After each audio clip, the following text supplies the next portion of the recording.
And we have a great team here. I've known Lucia already for a few years, and I'm lucky to be member of the board of CIEB, to follow closely Gina as well. I had several interactions with this great professor and teacher in Renan, who, prior to being education secretary, as was said, was the one who conceived what initially was called the map of the whole, so to say, which ended up becoming the map of education, and so many things come out um,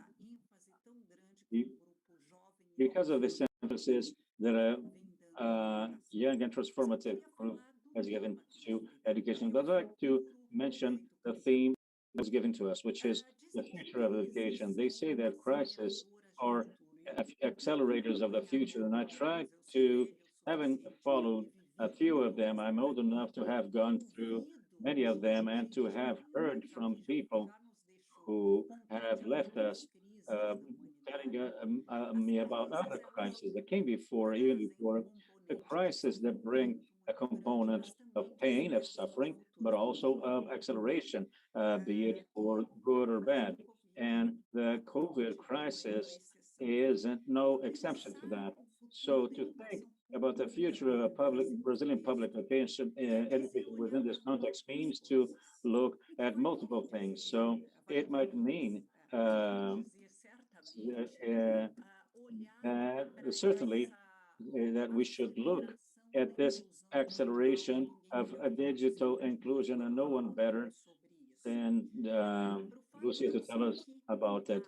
And the fact that not only the lack of connectivity of schools and even of homes, of households, was brought to the agenda of public policies in Brazil, but also thanks to work of SIEB, this had already been included.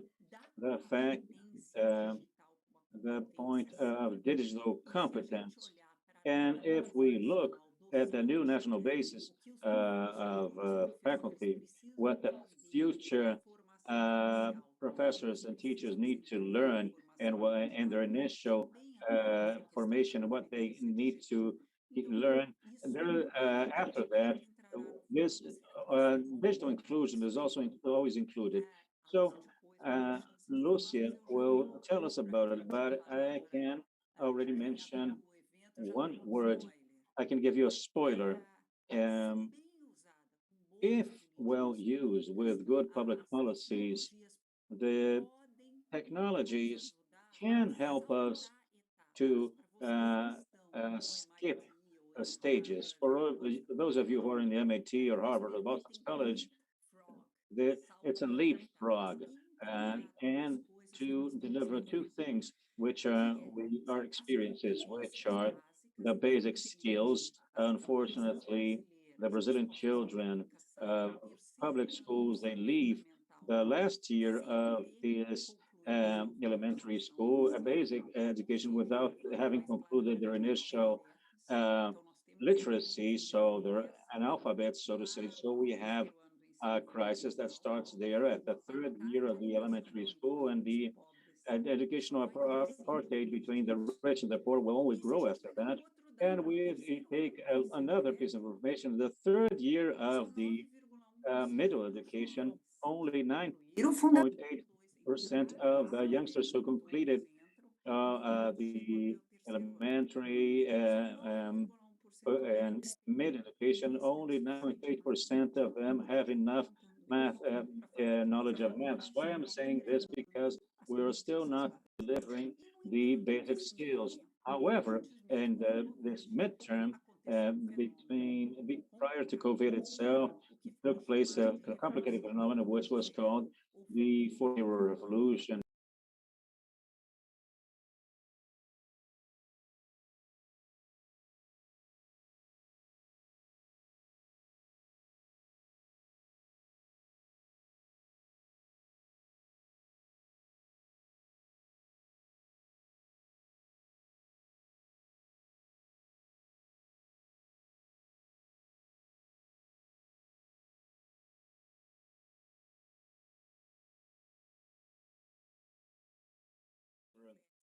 complex skills such as making deeper analysis, having critical thinking, systemic thinking, collaborative solution problems through creativity, which will be so important to in these themes. Then careers as an opportunity to make to leapfrog. Tem a ver But também, future has to do as well, unfortunately, with losses. And I will mention a little this. It is undeniable that a whole year of schools having been closed. I'm not saying that there was no reason for that. A whole year, because of this need of social distancing, this will have a toll. We will have learning, important learning losses. I don't think it was a lost year because other forms of apprenticeship took place. As does happen, crisis of historical proportions like the one we're going through. But let us not pretend it is happening. Unfortunately, the losses of learning were brutal. Belgium carried out a study about the 2 months when they had their schools closed, and it is frightening. So picture Brazil. So the fright is not only regarding the losses of apprenticeship on average, but because of the brutal no que increase of the educational inequality. Imagine what it is to stay at home. Some of them with a computer for reach, with books, with parents who have a higher education, whereas others will be confined in a single room without connectivity, without books, with material that was sent to school, and the mother, father are looking for sources of income. So I'm trying to summarize a sad situation to say that perhaps the educational inequality will deepen. And the point that a name was done in ah, any way whatsoever things. So perhaps there was a level of absence of which was brutal. Was it the most affluent ones who gave up? Or perhaps not. It was de people famílias coming mais, from mais afluentes, ah, affluent, more vulnerable families actually, who did not go because they didn't feel they were ready.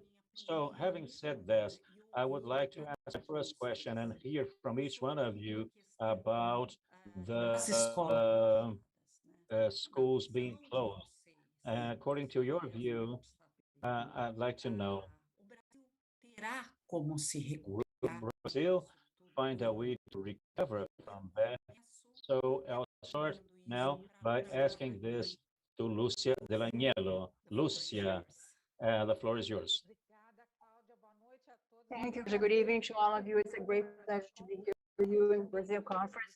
I participated in other previous ones, and when I graduated in Harvard 20 years ago, we didn't have a group of Brazilians so united and so willing to discuss the situation in Brazil. So I envy your generation that have seen that this departure from aquarium is an opportunity in Brazil that we want to build. This responsibility that all of us would have to have the privilege of studying in Harvard, MIT, and other universities we have regarding our tree. I'll start now answering the question saying that without any doubt we will have great losses. And the data is showing that the countries that are being able to have, all of us have had losses, but the countries that had lower or lesser losses were the ones that already used the technology before the pandemic. So the professors, the teachers already had their repertoire and pedagogical strategies for technology. Estonia already was an educational system that was supported very much in the use of technology. And now in the first assessments done after the pandemics in Europe, the losses were very, very small in learning. classes, but they were very small. So I think it all depends on the capability, resilience in the systems of teaching. It depends on the experience that they have, and mainly in technology. It's not just the presence of technology will ensure their learning, but also the embedment of technology as a tool, as a starting point to increase the time and mainly the power of technology to customize the experience of learning. It's very difficult for a teacher with 30 or 40 students is able some degree of customization in the way of teaching. Technology allows the teacher will offer different experiences in learning for their students, and will be able to have data to know exactly where each student is in their learning process. And it's important also, the subject of education, I always say that education is very important, but sometimes it is, the speech is a rhetoric than a truth. But if we observe the international index of competitivity of Brazil, always when we see this, and these comparisons of the economy and the global approaches like World Economic Forum, you can see that Brazil in the last edition was in the middle between among 140 countries, we're in the 71st position, exactly in the middle. But when you open the data and you look only at the ones regarding education, Brazil is in last positions. We have some indicators in the ranking of competitivity that says digital competence of the population. And in this one, Brazil is in the last 10 positions of the 140 countries. So this repeats itself in other indexes. For example, we have competitivity in the digital approach, and also Brazil is in an average position where we look at the level of graduation of professors and teachers, and moreover, the potential of human capital to have this 4.0 revolution or digital transformation, as we wish to call it. Brazil doesn't have it. So we have a great problem, a gap now, but we will have a greater gap because we are not graduating, preparing new generations that have to have necessary competences to have this revolution. And these competences are not only how to use the digital tools. The digital competence has to do with computer thinking, the critical capacity, that data literacy, able to read data, analyze data, and propose solutions based on data. So many people confuse this idea of digital competence of how to know how to use technology. That's not a fact. The national curriculum says very well when they say you have to understand, know how to use, and to create new technologies for a solution of individual and collective problems. And this is what we need to do. I would say that Brazil has a double, today has a book with this title, and I said that was a summary of the challenge of Brazil. We have to innovate, to educate, and we have to educate a generation for innovation. So this is double challenge that Brazil has beyond it, and we must use technology in order to do the leapfrog and exponential advance that we need to improve the competitivity and also the preparation of Brazilian people for this world that is very clear, a world with technology, a world based in creativity and on cooperation. And if we don't have a generation able to take Brazil to this place where the countries are already investing very strongly in their human capital, very difficulty we will have the gap in Brazil with other countries will be huge. So I'm very careful when I talk about this because we're going through a very painful moment in Brazilian society, and I hope that this pain that all of us are feeling be truly changed like a wake-up call. That's it. We're all in a bad storm, but in different boats. Some countries are able to keep without drowning in this storm, but Brazil is a very fragile position because of lack of Muito obrigada. human capital. Thank you very much, Lucia. I would like to ask my question to Gina, because what we have seen in the pandemic is, and as of researchers, was exactly that the professors and teachers started initially to feel deeply unprepared, not only in Brazil, in the whole world, because no one had imagined that this pandemic would have this kind of dimension. I remember talking to epidemiologists, and they tell me at the beginning, oh, this will take a month more or less. Naturalmente que não But naturally, it didn't take a month, and it continued growing, part because of a lack of responsibility and in behaviors of some governors, and also lack of coordination and nationally speaking, an effort to deal with the pandemic from the point of view of health and education. And also something that caught my attention, that although at the beginning the professors and teachers, research at Peninsula Institute said that they were lidar. totally unprepared to deal with Não vou nem falar learning com a at home. porque houve outras I won't formas. even talk about technology, because there were some other ways of learning at home that didn't use the digital ways, pedagogical, TV, books and TV and radios were used in some parts of Brazil.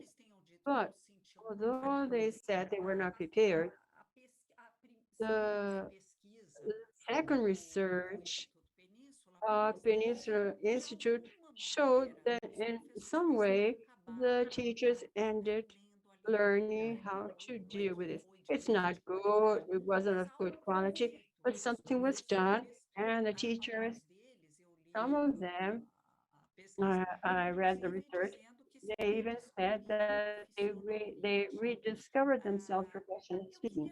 So I would like to ask you to give a look to this issue of the teacher, or to speak as you felt as a teacher or professor in this process. And how was it possible to keep a link with the students? Because something that concerns me is one of the losses, I didn't refer myself yet, is the immense, a huge possibility of a great group of students, many in the high school, to abandon, not high school, university, but high school, to lose the link and to abandon high school. Gina, I pass the floor to you. Well, we ask ourselves, first of all, I would like to show my appreciation to participate in such an important conference organized by young people engaged and committed to a change in our country. And I think this panel is the panel that announces a lot of will for change, because here, primary school teacher participating. And normally, this education is discussed by the ministers and not by teachers. But it's very important to register here that I have a place that I think is very important of representing the faculty members. And the question that Professor Claude has asked, how do the teachers feel themselves in the process? It's very important to talk about the current situation in Brazil, and to say that it's a great problem to concentrate our analysis of the pandemic during the last 2 years, because, as has been said by Lucia, the countries that are investing consistently in the digital teaching for the faculty members, they had little difficulties. We have to remember, we have two very strong aspects in our country. First of all, in Brazil, our problems in education were before of that is social inequality. We have to highlight this with a lot of importance. Brazil is a country that during the greatest amount of time of its history, 348 years, we were a country that explored, tortured, and trafficked and killed Black people. Brazil wasn't a slave country only some years ago, we have a number of devices now to allow the freedom of Black people with access to basic rights. So we had some laws that didn't allow Black people to go to school, to have a job. So we cannot talk about a pandemic without looking at the past. And there is an African saying that I like very much that says the river that forgets where it started, it started dry. So we don't consider what is happening in the past. We will continue not finding a solution to our problems. The second issue is that we are nowadays in a moment where education is going through a lot of attack. Education is under attack of neoliberal, private, and neo-fascist rationale that tries to hinder education. Education was already in this process for a long time. But that I'm a teacher, in April 11th, I had a meeting with other teachers, and I noticed that Brazil always staying in their digital exclusion for faculty members and students. I follow this for 30 years. I'm very interested in this. We had a discontinuity in the public policies. We have a problem of lack of consistency in the policies and the difficulty of investing the resources correctly. And I think that teachers and professors uh, came out okay because fortunately we have a very engaged category in Brazil. We have a lot of teachers and professors. We have researches that show that most of the teachers came from popular classes, and a lot of stories have been transformed by education. And that's why they have a great commitment with what they do. So I will even tell you here, Professor Antonio Novo from the University of Lisboa, I was had the opportunity of being with him in a UNESCO panel last year. He said professors saved education during the pandemic. We did everything we had to do, but we were able to do what we did because we have very committed professors and teachers. So Professor Claudia, I believe that professors in Brazil felt with a lack of support as we're feeling for a long time. During the last 2 years, more than a lack of support, in the current situation, we felt attacked because this is a country that passed a representation that the professor and teachers are enemies. We've seen proposals like home teaching, militarized schools, and schools without part, political parties, without any reference. So we have very huge challenges, but if Brazil wants to overcome these educational challenges, we must understand we continue producing social inequality. Excellent, very good. Professor Gina, I think that you reminded us something of two things that I would like to mention in your speech was the fact of the digital inclusion of teachers not having happened. On the opposite, it has to do with the context of attack, the fact that bylaw that established the bill of law that establishes resources were used to give it a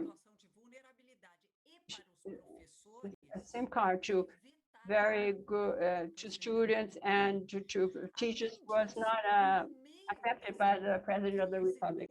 And among this crisis, we started to discuss home education. So education has multiple problems. I mentioned the learning problems. I talked about the problems resulting from COVID. You talked about, Lucia mentioned this. The solution for this are military schools and home learning. Is that the moment? Let's suppose it was very interesting, each of these two options. It doesn't correct any severe problem and doesn't build for the future. So considering this, I would like to agree with you, but I would agree more in the technical and race issue regarding that we have a debt, as Freda from Educafro said, we used to have from the 19th century, prohibiting access of Black people to school. So we truly have to allow the future of education not only repeat the mistakes of the past, but in some way compensate the past that was wrongly built. And I would like now to pass a question to Renan, but also mentioning a challenge that you're going through. Because one thing is to have a map of education. Something is to be a congressman that inspects and gives reports and proposes public policies. That is the role of a congressman. As was mentioned here, one of the congressmen, a young congressman that we had, or the most congressman from the legislative chamber of Rio de Janeiro, to be a manager of educational policies is difficult, but at the same time, to deal with a task of seeing what engaged and committed teachers, as Gina has mentioned, give scale to this, to good practices of teachers and engage themselves. How is it to live in all this and to deal with a country that is so polarized and has divided the facing the pandemic and right and left wing, as if we had a virus on the right and left side, in the bad sense of the polarization for you that are broad. Polarization that was already huge, it became worse. But I would like to hear you, Renan. How did you, on those schools for a year, how were we able to recover this? And you, as a manager, what are you doing for this to happen in one of the most severe of the pandemics here in Brazil? Let's be honest. I pass the floor to Ferreirinha. Good evening, Claudia. It's a pleasure to be here with you. I admire and have followed for quite long. I'd like to thank Brazil Conference for the invitation. It is a joy for me. I took part in the first edition in 2015, and then I worked on the next editions. And it is gratifying to see how far you have gone with dialogues that make us move forward to reflect about a country that should be more inclusive and fair. That is what we dream of. And I thank the supporters, to the organizers. Claudio, you summarized things quite well. It is a transition. And as I'm ahead of a municipal secretariat of education, we need to make hard choices, but they don't come out of the blue. It is not a matter of having an opinion. We need to understand the moment we're going through. I would say that many problems were not created by the pandemic. Obviously, there were new problems, about most of them, the majority of them existed prior to the pandemic. The pandemic basically exposed a reality of an extreme inequality where we do not focus on the learning apprenticeship as it should. We need to acknowledge advancements, progress made before, but we also need to acknowledge the big challenge, the stagnation, and even the fact that we might be moving backwards. So for quite long, there was no investment in connectivity as it should. For quite long, the good practices did not gain scale. And we need to understand the responsibility we have this moment in terms of working along with health, with science. So Rio de Janeiro is a city where we have a scientific committee to advise the main decisions related to COVID, even in the area of education. We must understand that the reality of education today will be a hybrid reality where the e-learning is essential, and the attendance in person education in a responsible manner is also necessary. which is what we're doing here in Rio de Janeiro. It's a process of literacy and the wrong ages with consequences for the rest of a life of a student, of a citizen in general. And we must understand how school, and you know the reality of Rio, school is not only a place for learning, it is its main mission, but it is also a room for social and educational welcome, shelter. And the public school, there's no other institution that will guarantee the social rights of a person more than the public school. So, standing for the quality, public education should be an obsession of our society. We are facing huge challenges, and we have data that, about school abandonment, school dropouts, dropping out. So there is a recent research done by Marcelo Neri showing that this dropping out of school, we're talking about from first to fifth grade, and it came back to levels of 2007. It is as if we had to walk back 14 years, and we have a socioeconomic context that, as Gina said, has to do with an immense historical debt we have with several people who are not included in an adequate manner here in Rio de Janeiro.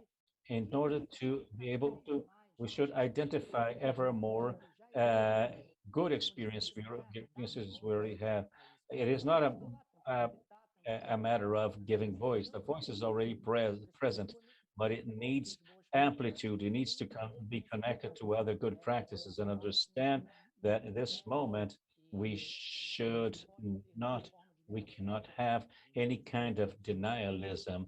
We need to be able to listen, to have dialogue, and understand that decisions must be made, even more so when you deal with hundreds of thousands of people. It's almost what 650,000 students and almost 55,000 education professionals. Those are the lives being affected, and we need to be able to hear, to listen, and understand that education is a priority and that society needs to make choices. Thank you, Renan. I would like to remind, among everything you mentioned, that child labor, not only of adolescents, but of children as well, as is back. I belong to the Judiciary Human Rights Watch Observatory, and we see a child labor coming back in Brazil. But I'd like to ask a second question to the three of you, and then whoever wants to answer first, unmute the microphone. How to prepare Brazilian children and youth for this new decade, taking into account everything we described. So raise your physical hand, actually, if you want to start. Otherwise, I will choose. Gina, your turn. Great. So when we ask how to prepare children for the new decade, I think we must ask another question. Who holds the power to determine how the new decade will be? Because as I said, I feel all over the world we are going through a neoliberal wave. And it even brought the thoughts of someone I admired, Professor Tomás da Silva.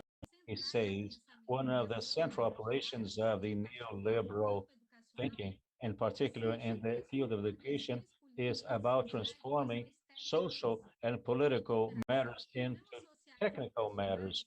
These social education problems are not addressed as political matters. The result is object of struggle around the unequal distribution of material resources But so when we talk about how to prepare the children, the youngsters for the next decade, we need to think about what Professor Boaventura Santos said, in the sense that he reminds us that we have a society based on a model that is already saturated, based on this liberal thinking that a few have the right to explore the others in order to accumulate wealth. So when we come across these neoliberal categories, it seems like it is not possible to think about a world without this paradigm within a predatory logic. And so the first point is that if we keep on within this paradigm that has brought us to this moment, no children will be prepared enough. They will only be prepared the only children to be prepared are the ones who already enjoy much privilege that was built based on this unequal society. So we need to have a generation of youngsters studying abroad with the commitment to provoke the a society capable to question the current models, because the current models will not work any longer. So given that, I think we need to think that we're here on a panel discussing public education, and that is done with public resources, though the only way to think how children will be prepared for the world to come, and which will perhaps be a world marked by technology in a deep manner. So the world I saw in my childhood and the world of the Jetsons, that ultra modern world is already a reality. So we can't even ask if digital education is important. It is paramount, but we will only manage to prepare children minimally to deal with the world to come by means of consistent public policies, with this commitment to understand public education as an education that must be inclusive, non-religious, socially referenced, and today with a bigger challenge, capable to form a generation that might question this model of society that brought us here, which is already exhausted. So that it keeps on devastating the lives of those who, throughout 16 generations, throughout 16 generations, Black people work to build the wealth of white people. White people work to build their own wealth, whereas Black people work to build the wealth of white people. We cannot make in Brazil uh, uh, allow Black people to have a structural change in their lives, because in Brazil we still have the prevalence of structural racism. So Renan might have known that there is a movement towards diversity, more Black people, trans people, indigenous people. Why? Because with this colonial, Euro-centered white way of thinking, we will not be able to build a new paradigm of society. So, right. So now let us hear someone.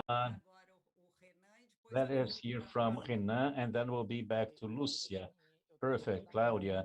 I have mentioned um, um, come across different realities that we see not only in the classroom, but in the school community as a whole. When we think about this role, there are deficits and which are basic, like for example, the simple presence of a teacher in the classroom. So we must acknowledge that we have a challenge to be able, a sense of being able to correct certain flaws that were already connected elsewhere, but we still have debts that have remained throughout the decades. So to acknowledge how urgent this is important. But as for the preparation for the future and the role the school plays in this? Well, there's an intrinsic role, which is that of a citizen education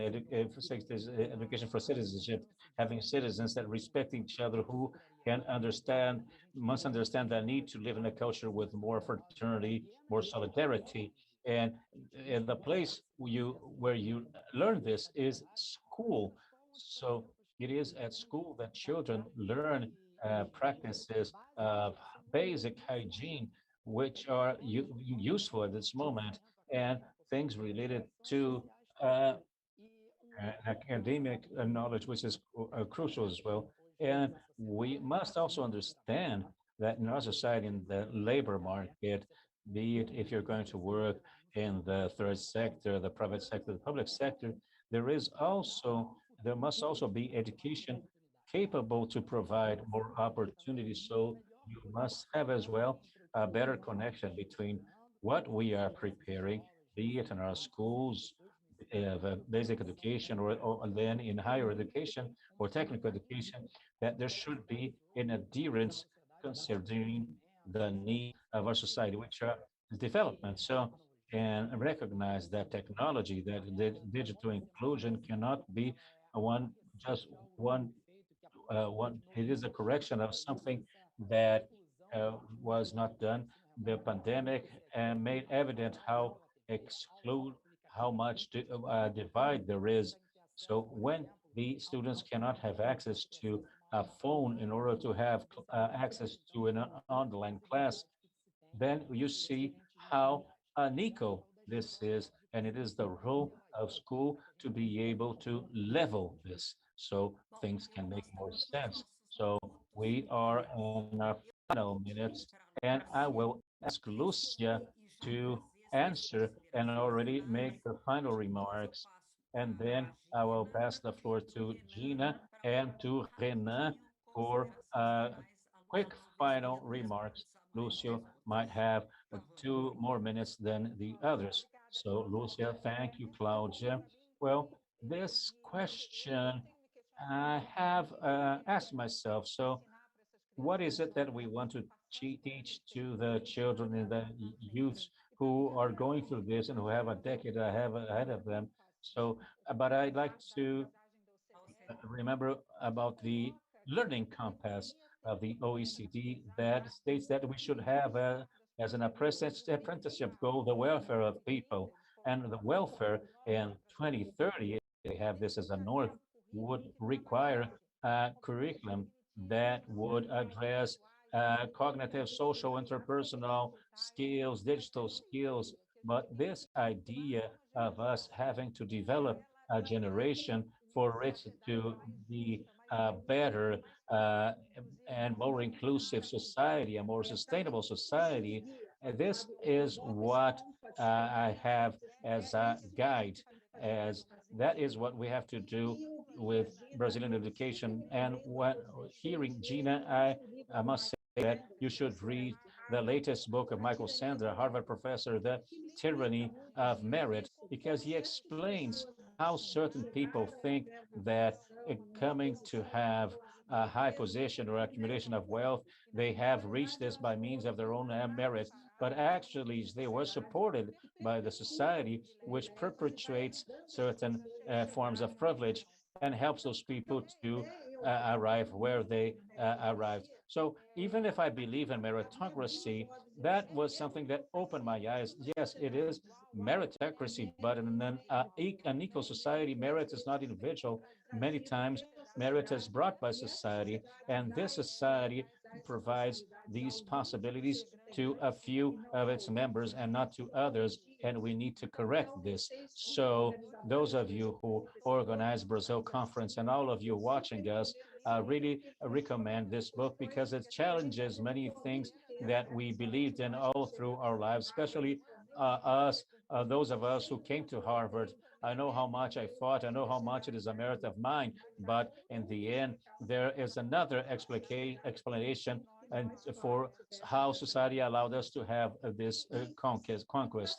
And to close, Claudio, I'd like to recover a point. Brazil spent 20 years without uh, in education technology policy, we didn't have any significant investment in technology of schools. So what we're going through now in the pandemic, all this difficulty was something that we could foresee, and we could have planned this digital transformation way before. So the crisis now may serve us to show us that we need to build an educational system, not only a competent one, because the crisis of apprenticeship was already taking place before, and also a resilient form of education prepared to face the different difficulties and crises that perhaps we will have to face.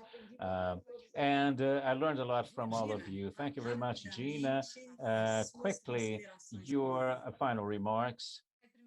So first of all, I'd like to thank when a teacher of basic education would be among such knowledgeable people.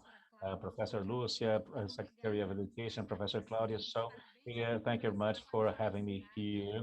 Thank you. And I'd like to, we are in a conference of great universities. I'd like to recommend that we should read Boaventura Santos because he inspired me very much. He has led me to think this. If we keep on with the same subjects that made this unequal society, thinking about our future, if we keep on um, uh, having a starting point, a semi-etymology, if we keep on insisting on a model of society based on inequality, and if we keep on with the same economic model, we will not be making genuine discourse against inequality. So the challenge we have is in terms of bringing other subjects. So expect that the conference next year we may have indigenous teachers, we may have other people capable of helping us to think about other possible worlds out of this paradigm that brought us to this point, which devastated the lives of many. Because if few people had their lives made more poor through in the pandemic, others lost their lives, and this results from this historical inequality process, which in the last 2 years has been the result of a country that agreed with the coup against democracy and is paying a price for that. So may we learn with history. So thank you very much, Gina. Gina, quickly, final remarks. Claudia, I'd like to thank once again for your invitation, the invitation of the Organization of Brazil Conference. I'd like to say it is an honor to be part of this panel. Everything that took place in my life was by means of education. I came from São Gonçalo. I went to a public school, went to Harvard with a scholarship, and I came into politics because I wanted to transform through education for others to have opportunity to be able to dream and accomplish. So, and I'm in a position of a municipal secretary of Rio. It is responsibility of leading a process in such a difficult world. It is really a big responsibility, but it is very gratifying process as well to understand that education needs to be a priority, but as was said, far beyond rhetoric. It must be a priority of choices in terms of vaccination, budget, for when the moment to reopen comes, to open before restaurants and bars. First, we need to prioritize schools.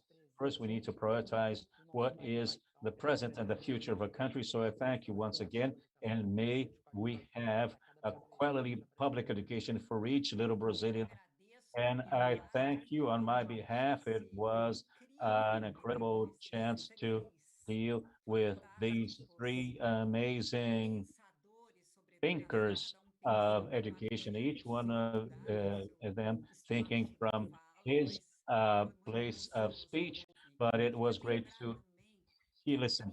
And I like to remember that the crisis, if I was going to summarize everything that was said, the crisis did not create those problems. It brought light to the problems and made them worse, a few of them at least. As Gina said, people who lost everything. So it will be important to rebuild this, as was said, uh, uh, but with another rationale, another logic. When things are destroyed, we have a chance to reconstruct without reproducing old logic, as Bobadilla Santos says. So thank you very much. And now the floor is yours. Impulso muda tudo. Muda o todo, muda o mundo. Impulso e seu negócio já não está mais no mesmo lugar. E aqui, todo mundo, startup e grande corporação, vai concordar. O cenário de inovação é um cenário de incertezas. E faz sentido que seja assim. Se é inovação, é porque ainda não foi feito. Na FabStart, acreditamos num futuro em que startups e corporações aqui no Brasil se tornarão benchmarks de inovação para o mundo. E a FabStart, protagonista dessa transformação. Já deu para imaginar o que esse impulso pode fazer por você? FabStart, desafio aceito. Comece agora.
Olá, boa noite a todos. Meu Hello, nome good evening to all of you. I am Ana Laura Gagliati.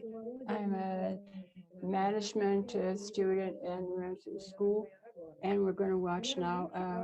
I would like to show my appreciation to all of you that are here and our guests and your teams for accepting our invitation. In this meeting, we will discuss the changes that happened in the Brazilian musical scene, the impact of the society, and also the new media that resulted in so different musical identities, and also what is expected from now on.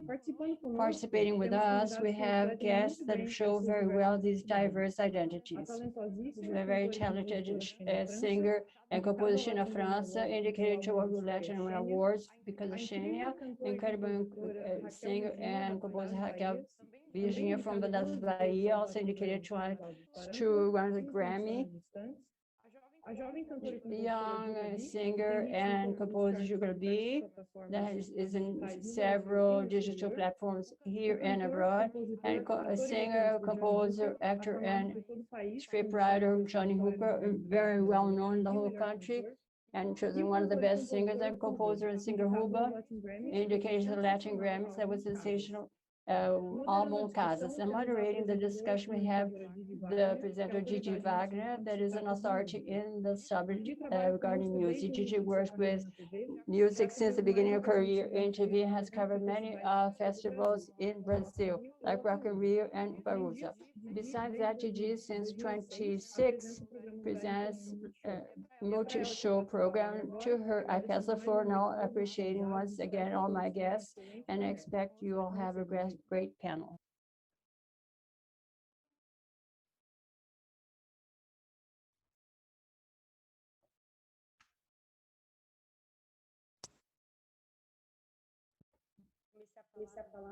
I started to speak mute. I'm sorry.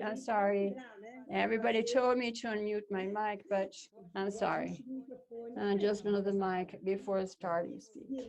Okay, let's continue. Thank you very much, Ana Laura. Thank you for Brazilian Conference for having invited me to mediate this panel, New Identities in Brazilian Music. Good evening to all of you, girls and boys, and thank you very much for your presence here watching our panel.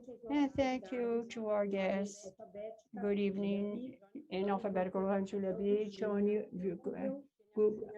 Cristina França. Our intention is to discuss Brazilian music as a whole, how it's been transforming itself during the years, with some influences and factors in this change, and also talk about perspectives and the panorama for the future.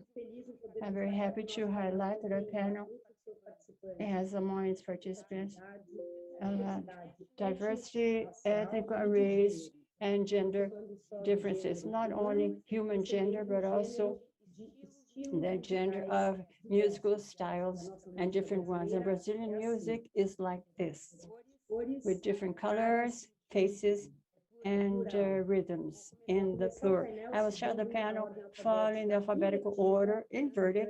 Therefore, I will ask my first question to Xenia França. In my opinion, Brazilian popular music, because Brazilian popular music many times generates different interpretations. So Brazilian music, it continues recycling itself and it keeps itself alive, which, in your opinion, are the main reasons responsible for this renewal? Well, first of all, good evening. I'm very happy and a bit nervous to participate of such an important event with Gigi Wagner that we've been following our whole life in MTV. So it's something very special, and also to be able to exchange with some friends and friends that I admire very much and that I respect so much for their career and their work. And that's it. I believe we're going through a very special moment in our lives, not only in our career, but in our lives. And Brazilian music is admired in the whole world with a specificity and very incredible care with its size and importance. It's very diverse. Brazil has more than 200 million inhabitants, and each state has their specificity, and each artist has the capability of showing and projecting this place in the world, that is Brazil, through art. So I think that naturally Brazilian music by itself is universal. And in a way, unlike technology is advancing, this is also a place where music occupies in the universe. I think it's something natural. Each stage, each era, the music tries to find its place. Music is like water, it finds its way. So the moment we're going through now, we have great specific expressions in music, and each of them trying to have their role represent their own times, not only the general time, but the internal time of each one, and show this through the art. So I think this is very, it's a characteristic of Brazil. If you go 30 years ago, you go Jackson Pandeiro, and you see so many other very important, Ivone Lara, from time to time, every 20 years back, you find Elza Soares, Gilberto Gil, Milton Nascimento, Djavan, Caetano Veloso, Gal Costa, Pixinguinha. Many people representing a Brazil that can't have a single face. There's no way Brazil to be the way it is, culturally speaking, and to have a single face. The diversity of Brazilian music expresses is exactly the diversity Brazilian music has. And I myself think that there's very little, because every time I have access to different types of places, I feel very honored and flattered, because I see the responsibility that we have in representing Brazil in different moments, especially like this one, knowing about the pie and the diversity that Brazilian music has, knowing that in Belém there is a group that is very interesting, doing incredible things, and in Bahia, Rio Grande do Sul, Goiás, other parts of Brazil, people are doing their own music, internal music that shows probably their local music, or something that is nothing that always represents something specific, but is there to have their fundamental role of representing their time, and to be what music has to be, a part of culture and a universal expression of the force of nature that we are lucky to be able to pass through us and to contribute a bit during this moment that we're going through now in these places. Very nice to hear you, Shane. I will continue now in the alphabetical order, inverted one. And I ask my question, the same question to Rubio. What do you think? And can you highlight in this moment of Brazilian music, which are that are responsible for the constant renewal of music in our country?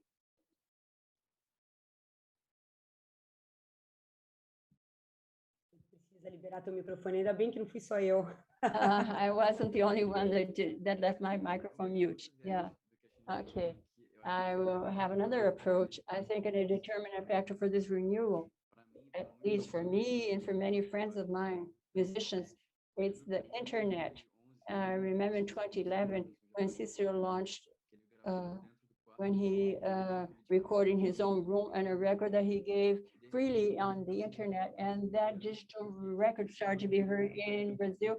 And he was a kind of a lawyer. He was building a real career in music accidentally, because he was something unprecedented. I didn't know at that time anybody had started to have professional career through a home-made album. So he showed that it was possible to do this.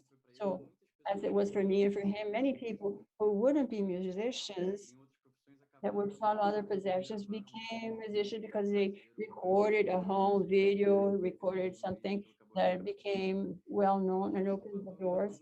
So I think it's a very important factor, because it makes Brazilian music to be renewed in an organic way, and not necessarily based on the recorders, because that what happened in the past. I'm sorry. So in the past, we used to depend on the recording companies to choose the artists, believe in them, and invest in them. What happened nowadays is more democratic. So I think this is incredible because it allows that a number of movements start spontaneously in a way that is very direct with the public without going through intermediaries. And I don't know for other musicians who are here, but at least for me, it allowed me to, without internet, without this direct connection with them, I wouldn't be who I am now, this is determinant, and this has to do with a current generation. Will be Julia. Yes, I'm here. So just to add this story that you told, because I identify myself, my story was very similar. Without watching, I was going to start law school when I decided to post a video on the internet that I thought my mother, my grandmother, myself were the ones that were going to watch it. Thank God many other people watched it, including the recording company that helped me in this process of beginning. What we're seeing now are artists and recording company working side by side, because the recording companies have to understand that the internet brought a transparency for the music industry, where very gigantic contract that will end with the life of a person is something that is, I see internet like a freedom. People are becoming free, and an artist that had a contract in the internet exposed herself. She was able to ask the rights from many other artists, and many examples that this new layer of artists that we're having now, they started at home. If we didn't have the internet, we wouldn't be able to do anything at all. So I feel that we created a phenomenon as of this possibility of internet and able to be connected, and that everything changed. So the relationship with the artists also. And the recording company needs to be part of this story. So as playing a role of support, because the artist can get there on his own as well. We see this independent artists, and which are wonderful. So many things. And I'd like to tell that this aspect of my story. Otherwise, I will be going to law school right now. I think you made a good choice by following the path of music. And there's much for you to do yet. And talking about this, the importance of artists being the channel of communication itself and the social networks, I believe that you, Johnny Hooker, you know this language well. So how's this relationship of yours with the social media, this direct channel you have with to the public? First of all, good evening. Good evening, my artist friends, my mates who I love so much, Didi, who I've been following ever since the times of MTV, and I follow your program as well on Multishow. And the other day I was asked how this relationship during the pandemic was going on, how the communication and social networks was doing. And I would say that, I don't know about you, but it has been what has saved me to receive the love from people. Even not being able to perform is something that saves us during this period.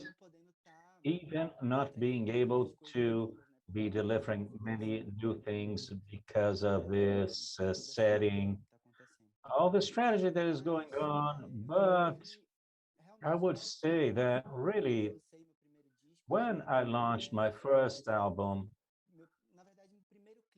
actually my first clip, and at that moment, this becoming viral became prevalent, it became the main thing, becoming viral.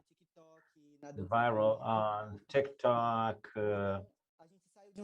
So we left a scenario which was a scenario where the recording companies had the control, and we left that scenario and moved towards one where things take place somehow spontaneously on the internet. Like you make a little dance and people try to copy and they share and it becomes viral. And somehow it is an adaptation of something that existed previously. When songs became hits on radio, on TV, they were viral somehow. But now the platform, but this becoming viral becomes the main thing for things to happen. And I remember that when I launched my first album, Spotify was still in its early days in Brazil, and it became viral.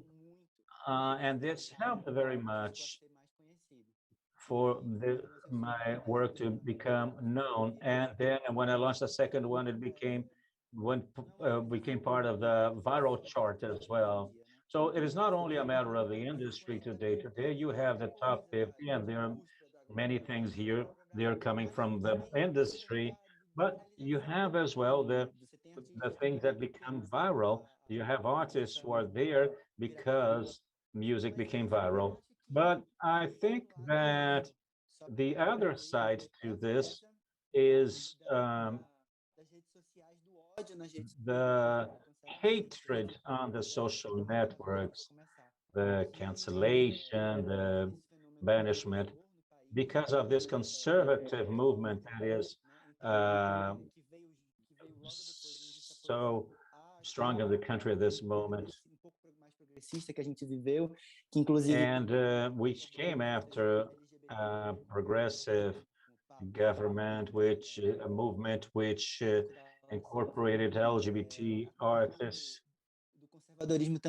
conservatism, the attacks on social networks. I remember in 2014, 2015, the hatred of the social network was not so strong, but after that, it became like a snowball, and it was necessary to be able to handle that with that amount of hate, of attack, and that reflects what society has become.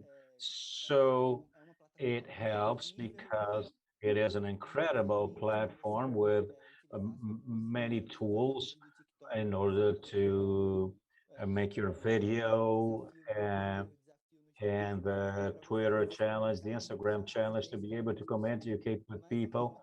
But at the same time, there is this thing that has to do with the conservative turn, and there's a lot of hate involved.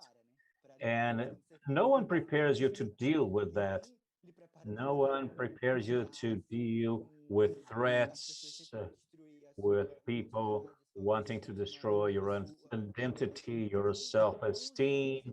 So throughout years, I learned how to deal with this, and I kind of don't care any longer. But uh, it took some time. So the social networks helped, but they, on another hand, were the vehicle of this, which I described. And but I'd like to focus on the positive side of the social media. Yes, they have a perverse side, but I knew the Bahias and as Bahias in Cozinha through the internet. I don't know, I remember precisely uh, how, but I came across your work through the internet, and it made me curious. I went to watch a performance of yours in São Paulo, and I loved to see you. I was amazed. Libera o microfone para mim, por favor. É o Rafa, é o Rafa. Rafa, which is the other member. Uma noite incrível vendo vocês ali. Fiquei It was maravilhada. incredible to see you there. E queria saber Também de você, como And I'd é like to know from you, how is the relationship with of Bahias with the social media? Because I see that you managed to create a fan base a divulgação própria, né? with your own publicity, your own way of spreading the word. Well, good evening. I'd like to first of all thank for this invitation. Thank very much for being here among these colleagues, which I admire all. There's no one here whose career I ignore. Andy D, who is our diva of music, as a broadcaster, presenter who we love, and who is already part of our affectionate memory. So about the Bahias specifically, I can say that I am offspring of Banda Larga, and I think I am a person, the band, the first thing the band launched a song that was on Facebook. And the first time and it was the first time, and I think the trajectory, the path I walked was since that I'm someone who was born in the periphery of Sao Paulo, and then the access to the broadband was went on transforming my life in several ways. And I think that as Bahias and Cozinha Mineira, we have a series of factors that make us a series of strength correlations that make the band be somehow a landmark in the digital life of people. And I think one of them is has to do with the strength of the social movements on the digital networks, because I remember that when we first came around, besides the fact that our first album was praised by the critics, the other thing that called attention of people was the fact that we were two trans singers singing MPB, Brazilian popular music, and we appeared saying we are two transgender singers, something that at the time, it seems like from 2015 to this day, the discourse on being transgender became deeper. But at that time, it was not so simple, to the extent that Brazil does not have a memory of transgender singers. So if you mention a trans singer of the 1980s, no one mentions or the 1990s either. So, but transgender artists become stronger through the social networks, through the broadband, through the social movements. They invade the social networks because people were up to had so many things to say, to show. Everybody had musical projects. Brazil always made music, and Brazil was always diverse in its music. The only difference is that the hegemonic media would not make room for that. And today, what we have is the possibility, even if what is hegemonic keeps on being hegemonic, because if we think about TV still shows white faces, the faces that are prevalent even in music. If you take a look at the radio, it is the white faces that are prevalent, and not only the normative bodies, white, heterosexual, those remain dominant compared to the music, regarding the music that is consumed on the media. But somehow we managed to bring oxygen to this room as the broadband expanded, and the social movements as well. But the social movements, they gained room in order to make the debate more public. As Bahias and the Cozinha Mineira, they come out at this moment, a moment when the transgender theme became a social topic, because the movement of the trans people, which is very organized, people might ignore, but it is extremely organized. And when As Bahias and Cozinha Mineira somehow was seen to fill a gap that had to uh, occupy a room that, and those are artists who declare themselves transgender and who sing their songs, who promote music, who contribute to culture. So I think that we appear in the musical scenario developing musicality that people would not expect either, because every time I told people that, well, I am a singer, so what are you a funk singer? Because what was expected from me and from association, especially for myself as I'm a black transgender singer, is that I would be a funk singer. It would be a reason to be proud. Uh, it is what we have in terms of something modern and new in Brazil. But I would be proudly a funk singer. But that shows, on the other hand, that people still have trouble to associate MPB, which is a music that Mas Bahia started making, to trans people. And social networks were uh, room were as environment and where this was absorbed, because there was a correlation of forces for that to be able to come to the surface. So it is not only a victory of the As Bahias, individually speaking, As Bahias and the Cozinha Mineira appeared as there was Lineker as well at the time. At the same time, we did. Uh, so those are apparitions which relate to force correlations, and all Brazil was looking for that, because deep inside the media, the hegemonic media insist in stressing the Nordic image of the country, but deep inside, people want to see themselves, and there's Big Brother to prove it, because they always have someone black and to win when and that is pretty much it. Ela fala muito bem, So, Raquel. so you speak very well, Raquel.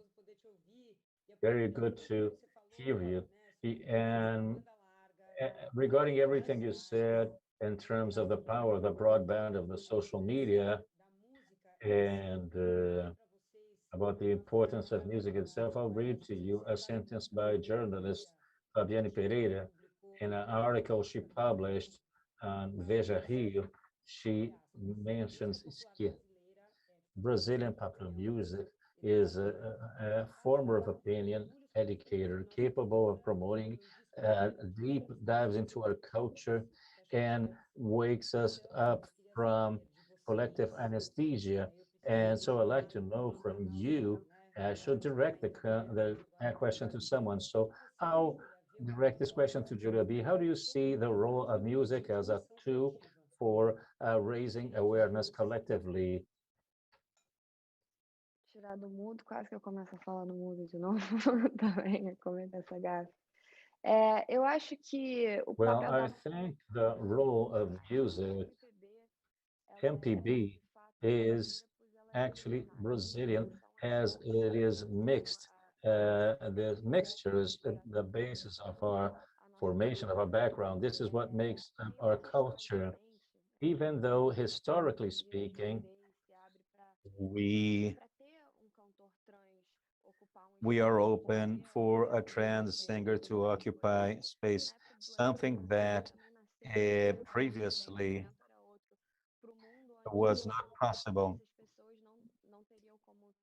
And those people in the past wouldn't have a voice. And I think my generation we're learning ever more, and the Big Brother Brazil is a social experiment that we follow. We were able to see that these construction of certain things that we used to believe in, can see people learning, making mistakes, and having the opportunity of millions of people or watching Thiago Leifert being able to open the dialogue for someone to say that perhaps he would use that room to say something important for Brazil to understand.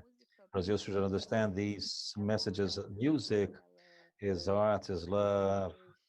It embraces us, and that is how it always was. It has always was a tool, and in my work, I focus very much on words. I focus very much on the writing of my songs, on the lyrics, and that is a part I like most of my work to actually write.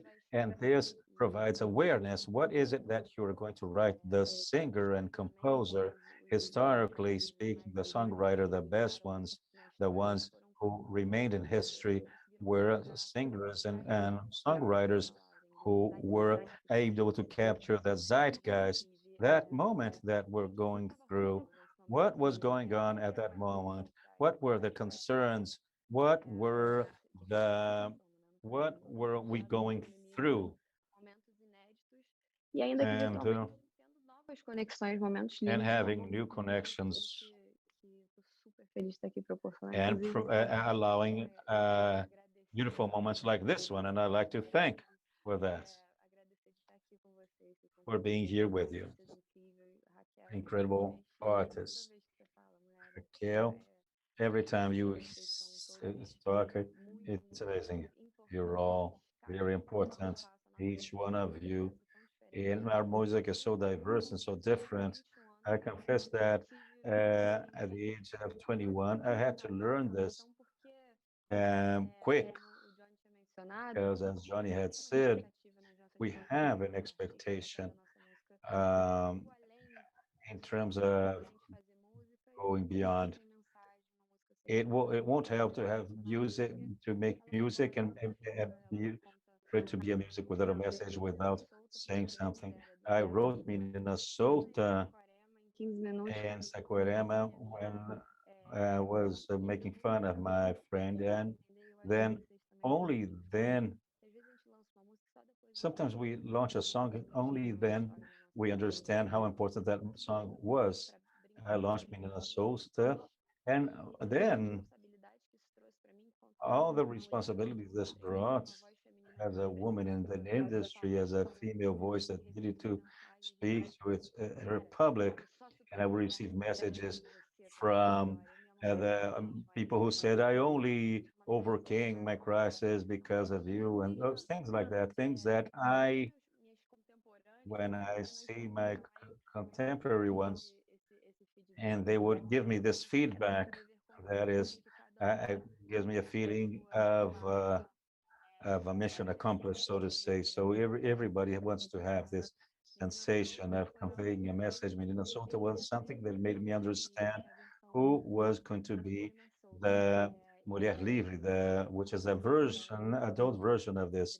And as I went on opening myself, well, but I know I'm saying too much, but Super importante a I gente think that it is important for us to be aware that we are political and that we must understand our place of speech, understand how we can tell all the wonderful stories Brazil has to tell, be it in music or in any other art environment, and leave this place of destruction we are at this moment, and replace it for a place of creation. And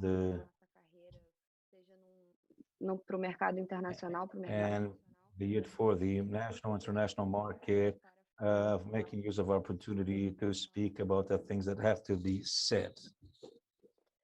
Muito bacana. Eu queria pedir. Very nice. I would like, Shina França, for you to also speak about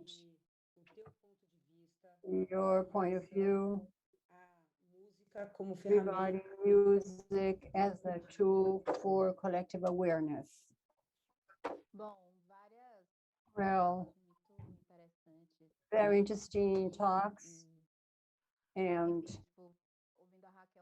well, hearing Raquel speak, I feel myself mentioned many times, 99% of the times, because myself basically, uh,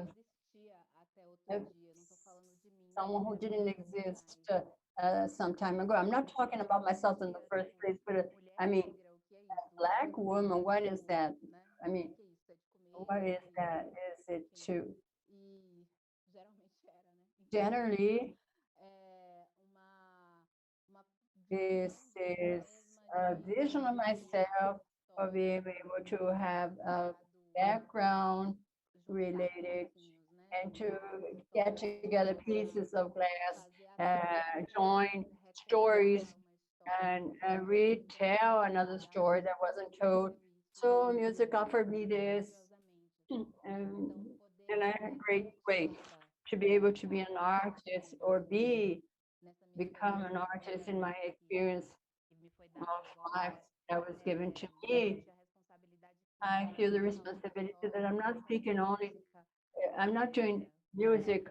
I would like to only do music and be an artist and so on. But I know I have enough responsibility also because I am talking about a great number of people that were silenced, that couldn't speak out. I'm talking about a long time ago, that is 70 years ago. Many people that look like me couldn't even be near what I can do today. I'm talking basically about my family background, so on. Music by itself has this capacity of being part of our lives without excusing itself. It's a phenomenon of nature. So everything is music, everything by and everything. Naturally, music will have its role apart what is being said because the intention is already a lot. However, music that we know as MPB, Brazilian music, was always considered an oppressing situation. The important artists in our country, in our history, position themselves about what is urgent. But I myself, as a Black artist and considered like this in my scenario, I never was historically part of this. When I look backward, the artists that seem to like me, look like me, they were in a great struggle that is very frequent in the history of a Black person here in Brazil. Music is a scapegoat to escape, really, to flee from statistics, to flee from a diagnosis or a prejudice. So everything that are a legacy of tragic and terrible background that Brazil, unfortunately, still has, and things are the way they are because we don't have goodwill yet regarding improvements. And I think that people, certain way, can advance in the social history in the country. They're able to because they can do in an easy way. And myself, I'm a result of this. I'm not able to see myself many times inside Brazilian music, seeing that Brazilian music as it grew and started. It is music that doesn't belong, and language is always there. And my objective is to be a singer, was in first place to be able to recognize myself in the world, to find my place in the world. Music gave me an opportunity to a process of trying to find myself.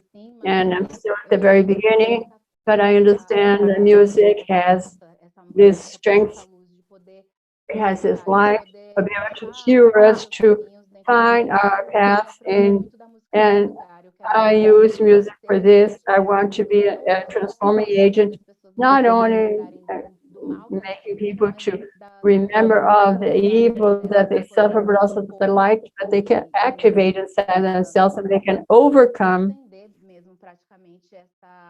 these conditions that were imposed, these stereotypes, not to be something that people look at me and think I'm this or that, because my process with music is quite like Frankenstein. I'm a scientist and I'm a Frankenstein. I am in a process and I'm doing music in this sense, appearing in my work. So everybody that's here is finding their place or has found their place. I don't think Brazilian music, I don't think Brazilian industry in music has changed. And I think that social media changes the role of how an anonymous person can appear. However, the structures continue the same. The vehicles continue being advertising the same kind of image that Raquel said. The ones that become famous are the ones that have love from a group of public are always the same ones. They have the same biotype, the same figure. And we that are not part of this, we always end up having to find a way. If there's no space for me, this is the way I was found to make myself known. If I don't have space for me, I will create the space for me. Genia, you commented that music has for you the role of self-cure. And with this self-cure, I understand that you bring in a collective transformation because you reach people that want to hear you, they want to see you, they want to know more about you, want to identify themselves with you. Raquel Virginia was very touched when she heard you. I want Raquel, please speak a bit about this. I noticed that you were very touched with what she talked about. Yes, because I think Shania, first, I am a fan. She from a zodiac sign of Pisces, and I was very cured by Shania's record. I heard it many, many times. I had the honor to sing with her also, and sometimes also. So I think what she says is very strong because what happens is the following. Black people always did music here in Brazil. Since people were trafficked and they stepped in this soil, they made music. This is the tradition of capoeira. That is a game with dance and music, proving that people always did music. That's a tradition of Brazilian music. And Black people always did music, and they always did music to resist. So the issue is that our music has always been regarding white people. So who are the great ladies of the MPB? The great divas of MPB. I can say I know Gal Costa's work and Maria Bethânia's work very, very well. But how many Black singers were disregarded for white singers should be considered?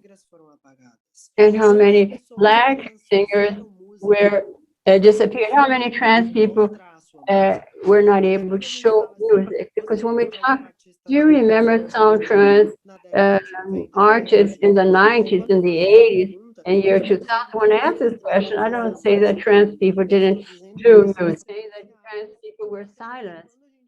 Today, when we are able to unite ourselves and to do music, and when we are able to have a public and we can leave this memory, this is not only a commercial issue that I joked because I said I wasn't here for business, but this means a re-meeting of energy. So what Shania said is beautiful. because in fact, a meeting of energy. Every time I come to the stage and I sing, I have a feeling, and it depends on the music. That I'm reconnecting Pessoas que foram with people who were silenced. It seems that I'm giving sound to silence. I'm giving sound to silence. toda vez que, por isso que eu sou uma pessoa, And às vezes eu sou até um pouco that's atacada. why a person that I'm quite crazy in the backstage because Muito a minha I voz. defend my voice a lot. I defend my music, the music of look like me, music of people that struggle the same as I, because there's a lot of silence in this. There's a lot of silence, there's a lot of death, there's a lot of tragedy. Unfortunately, I would love to be a Brazilian that speaks, oh, Brazilian music is beautiful, but Brazilian music, unfortunately, is a music that has silenced a lot of talent, has left many talents aside, and has only shown the standardized talent. I struggle a lot for this, and I'm part of Shania's group, I'm part of Julia's group also, that many women have been silenced. So Minnesota's, yes, I think it's a great hit, and it brings power to a lot of girls. We know the strength that this song that has it plays in so many radios, like Johnny, who is our witch, and how many gays and men were silenced during the processes. So everybody that is here, but mainly Shania, I have to say that I have a connection that is not about if we're friends or sisters and we love ourselves or not. It's something from years and years backwards. Something very strong because we know very well how many people were silenced during the story of Brazilian music. I know it's something that is very interesting also. There is a lack of acceptance to have a chat like this one. And I see that everybody in a way is being very careful because it's just something of instead of speaking, let's be people that we talked. We're not disrespecting anybody, but it has their talent, and each one has to struggle the way they are able to. But it's very difficult for me, for Raquel, I believe. We have to increase the level of the chat, saying that we're pioneers in our process in order to recount, in the case of Raquel, but it might to create a bridge that didn't exist, to be brave and find a position, to be a trans singer and to be respected because of our music and not because of the traits and the gender issue, but want to be a singer, to be music. Like I myself wanted to be a singer, not to be a Black woman. There's always an adjective when we're introduced, and to have the idea that Brazil is still quite crawling yet, because anywhere we go in the world, there's always an opening. I wanted to hear the music first before questioning if it's this or that regarding the traits. And here we have two or three people that were indicated to the Grammy. And at the same time, the Grammy, how it's nice to be a place where there's a lot of diversity in the music in that place. And know that you're there exactly because you're a musician, because you're an artist. And to go back to Brazil, still have to answer always the same questions, to be always in the same place, always considered the same way by the press that is quite lazy many times to study what is the history of Brazilian music, what the artist represents. It's very difficult for us to leave some issues and not to be irresponsible when we pass through a experience like this one that is a global experience without mentioning that we're here representing our time in our great spaceship and everybody trying to have the best, to do the best the best as a person, because I think that what art does in the life of any person, art improves us.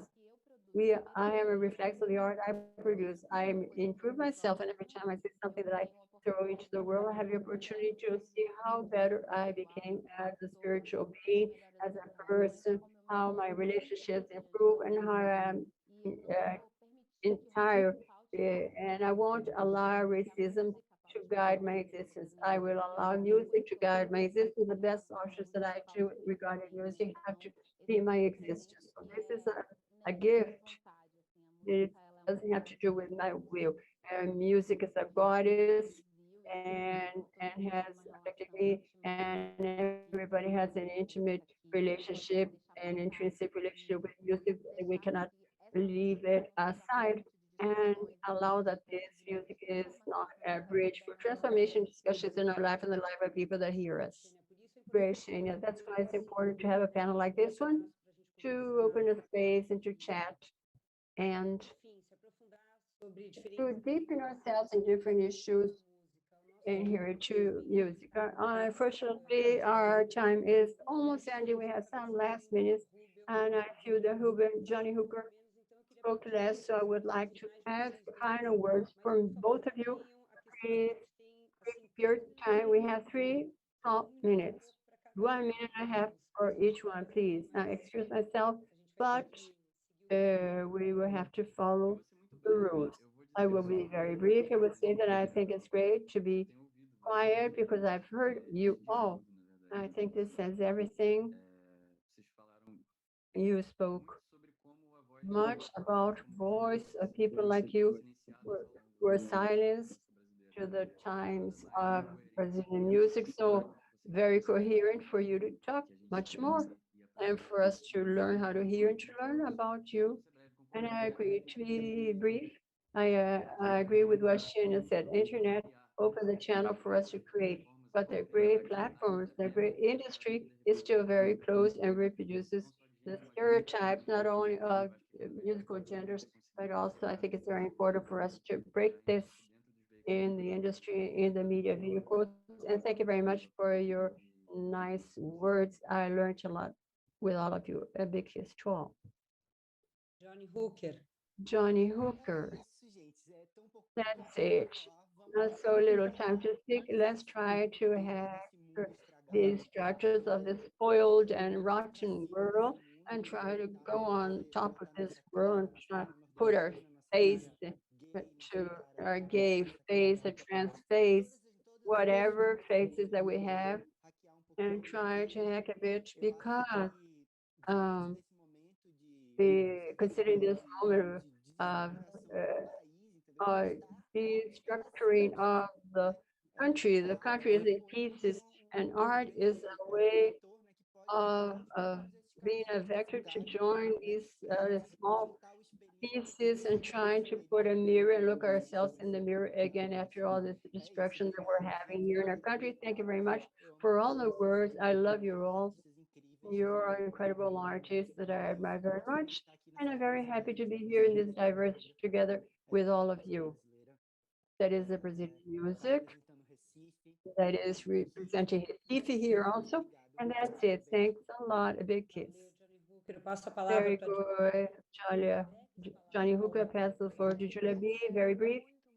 Oh, thank you very much for this time, for being here, Raquel, Shania. It was a great pleasure to hear you. I think that's what was said. It's a moment we're correcting historical debt. My generation, all the generations have to learn with us. If they have the awareness of all this, I think count on me for to everything. I want to see the success of all of the careers, whatever I can do to help you, to disclose you. I think we have a new identity of Brazilian music.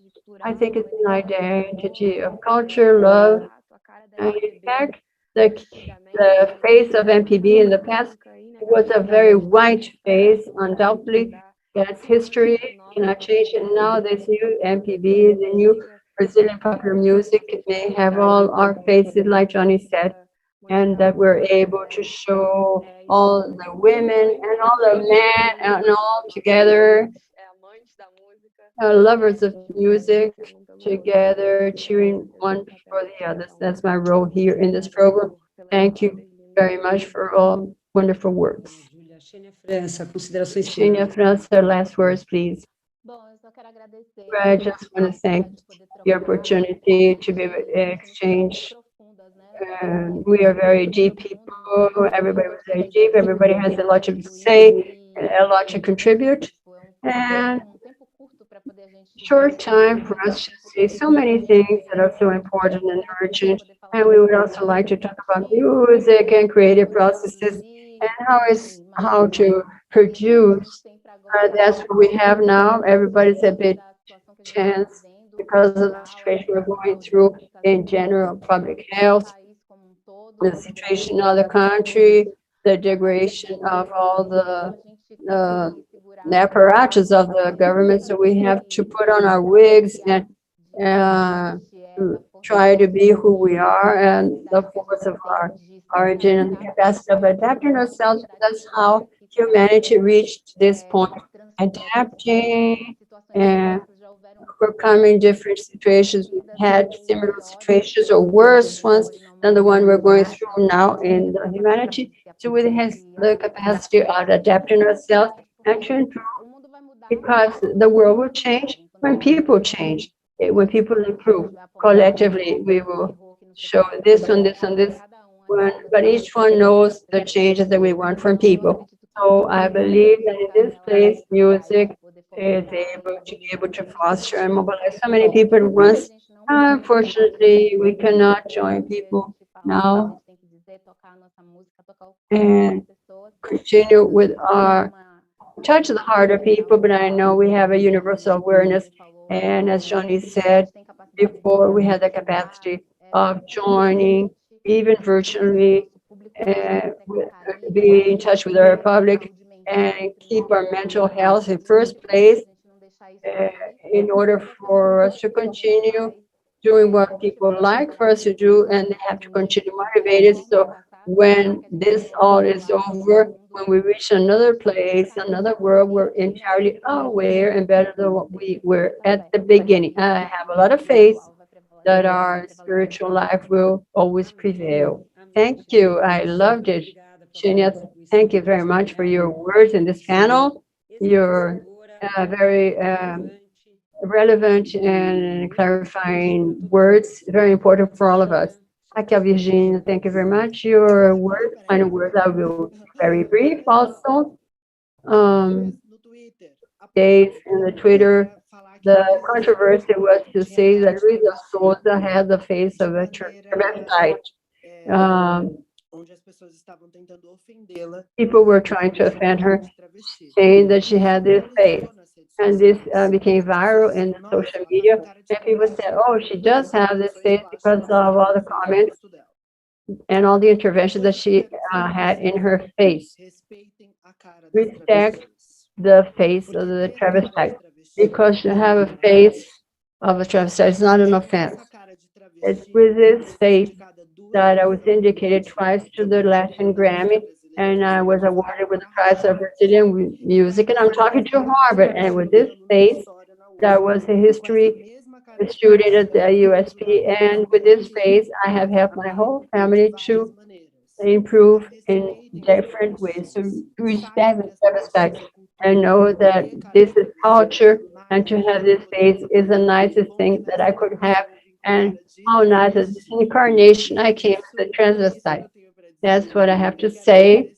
I would like to thank very much my colleagues, my friends, and show my appreciation, Gigi, for your brilliant roundtable. And that's what I hope I contributed. And I received a message before I started speaking, and she said, thank you very much for being there representing me. So for me, really, it's a responsibility of speaking for many trans talents that we have here in Brazil. So many trans talents that we have in that country, in this country.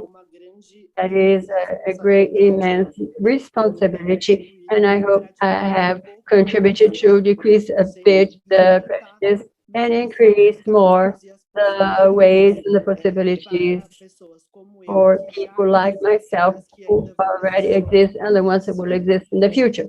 That's it. Raquel. Thank you, Raquel. I would like very, very much to show my gratitude for your participation. Thank you very much to all of you and the ones that are watching. I thank you once again for Brazil's conference at Harvard and MIT for the invitation to mediate this panel, New Identities in Brazilian Music. And I hope that when the pandemic is over and we're able to meet with safety, that we may see ourselves in person and in other situations, and I can see you on the stage, because I miss very much to go to shows. I love to see you all in your performances. I love to see live presentations. So let's hope that very soon we will be able to overcome this terrible virus, and that things can be retaken with safety, and that we may be able to see you for artistic work of each of you. Congratulations for your career, each one, all of you performing in your artistic career in a very specific way, a very authentic way. I admire you all that are here, and thank you very much for your participation. Thank you, Gigi. Thank you all, everybody. Thank you, everybody. Bye-bye. Brasileira, mais uma vez.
Boa noite a todos. O meu nome é Bruno Good Mosquito. evening. My name is Bruno Mosquita. I'm an MBA student at MIT, and along with Ms. Cláudia Teixeira, I organized a panel on social entrepreneurship at the 7th Brazil Conference, Harvard MIT.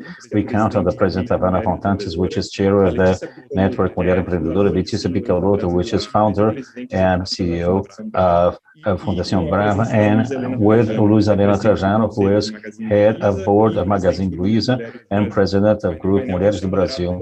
The panel will be moderated by Daniel Fernandes, who is coordinator of Estadão. I wish you a great panel. And Daniel, now the floor is yours, and with our panelists.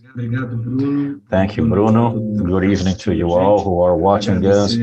I'd like to thank for the opportunity to be here with Ana, Leticia, Luiz Helena, and it is great to share this event with you. I'll try to bother the least possible so we can have the most interesting conversation with such an interesting topic as social entrepreneurship. I like to start with something we can't escape what we have lived for more than a year. The coronavirus pandemic related to social entrepreneurship. I'd like to ask a question to the three of you, starting with Ana, asking you to make an analysis regarding this latest year, this period of the pandemic, and everything that was said about the help, the need for some kind of cash transference to fight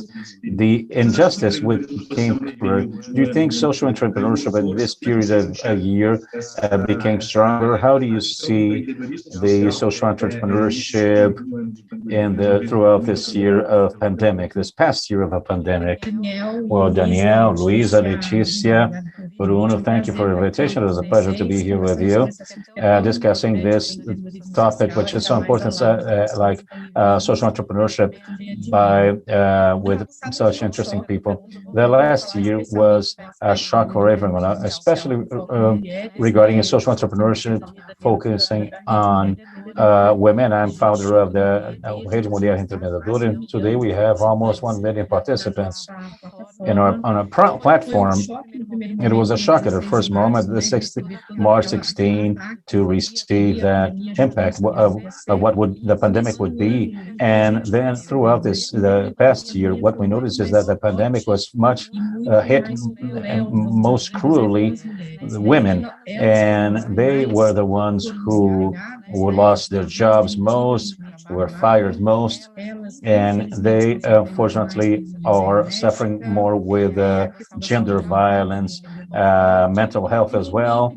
And in the business environment, 60% of the small businesses led by women are what we call of the comfort area, fashion, beauty, service, aesthetics, which were precisely the most hit, the segments most affected by the pandemic. So it was a strong impact, and it is important for us to say that there were things that happened during the pandemic, but what did not start with the pandemic. The gender violence came before, but it became worse as well as other matters. On the other hand, I was as an optimistic social entrepreneur, I took a look at the aspects that we can't say were positive, but what we learned from that.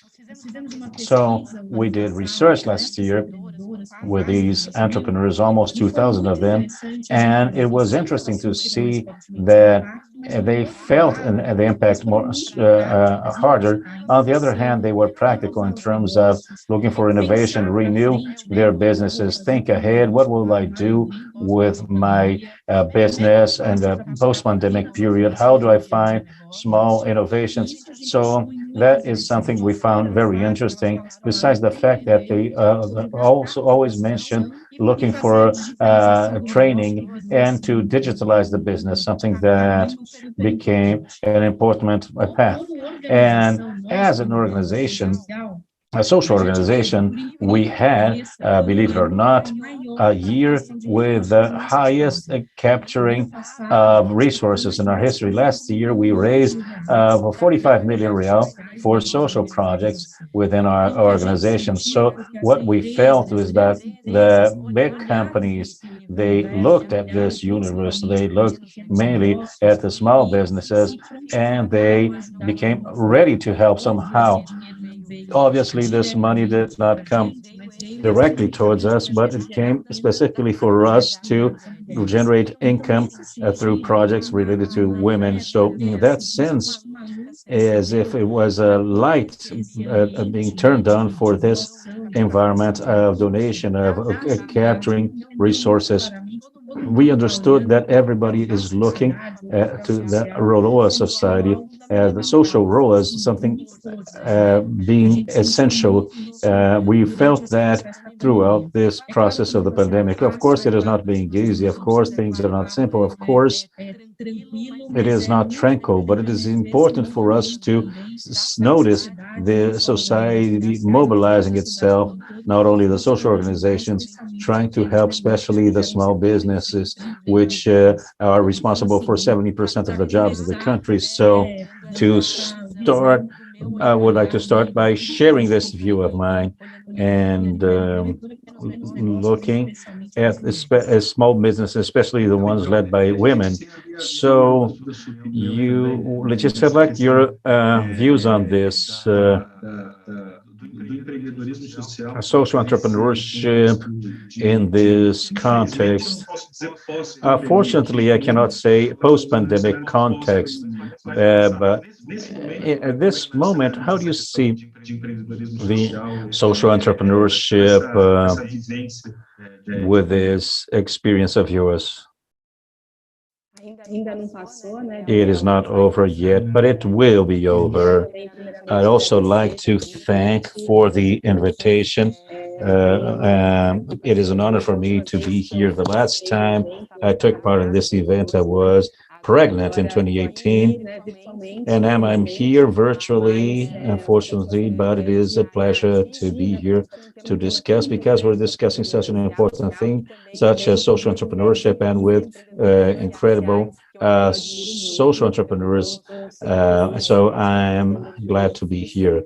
And as far as I see, I like to put things into context before I address specifically this year. What I think is that the entrepreneurship is a pillar that has made a progress in Brazil, and it is an extremely important one for the socio-economic development of our country. I started my career in Endeavor 20 years ago, when Endeavor also started their operation here in Brazil. And back there, the word entrepreneurship was not even in the dictionary. And to mention an NGO whose focus was to foster entrepreneurs to leverage their businesses to create jobs and income was something extremely disruptive, innovative. And 20 years later, we see that Brazil has a consistent entrepreneurial ecosystem. We have over 100 technological parks spread all over the country. We have a series of acceleration programs and training programs for entrepreneurs as well. We have a strong industry for investment. So I believe you followed recently, Brazil broke the records of venture capital investments, over $14 billion. And we have advanced very much in this impact investment industry. So we are reaching a level of $800 billion of investments in Brazil. So I see that this is an extremely positive scenario, and it is a scenario that where, yes, we have much opportunity to make progress in terms of social entrepreneurship, in terms of solving actually the problems, the pains, the pain of society of people. So this has been done because the entrepreneur is someone who loves problems, so to say. You cannot dedicate your life to that in case you're not willing to find a solution to a problem, if you're not willing to mobilize people. So, in fact, when the entrepreneur is someone who takes risks, and it is a journey that has risk involved, so he is actually contributing to society. So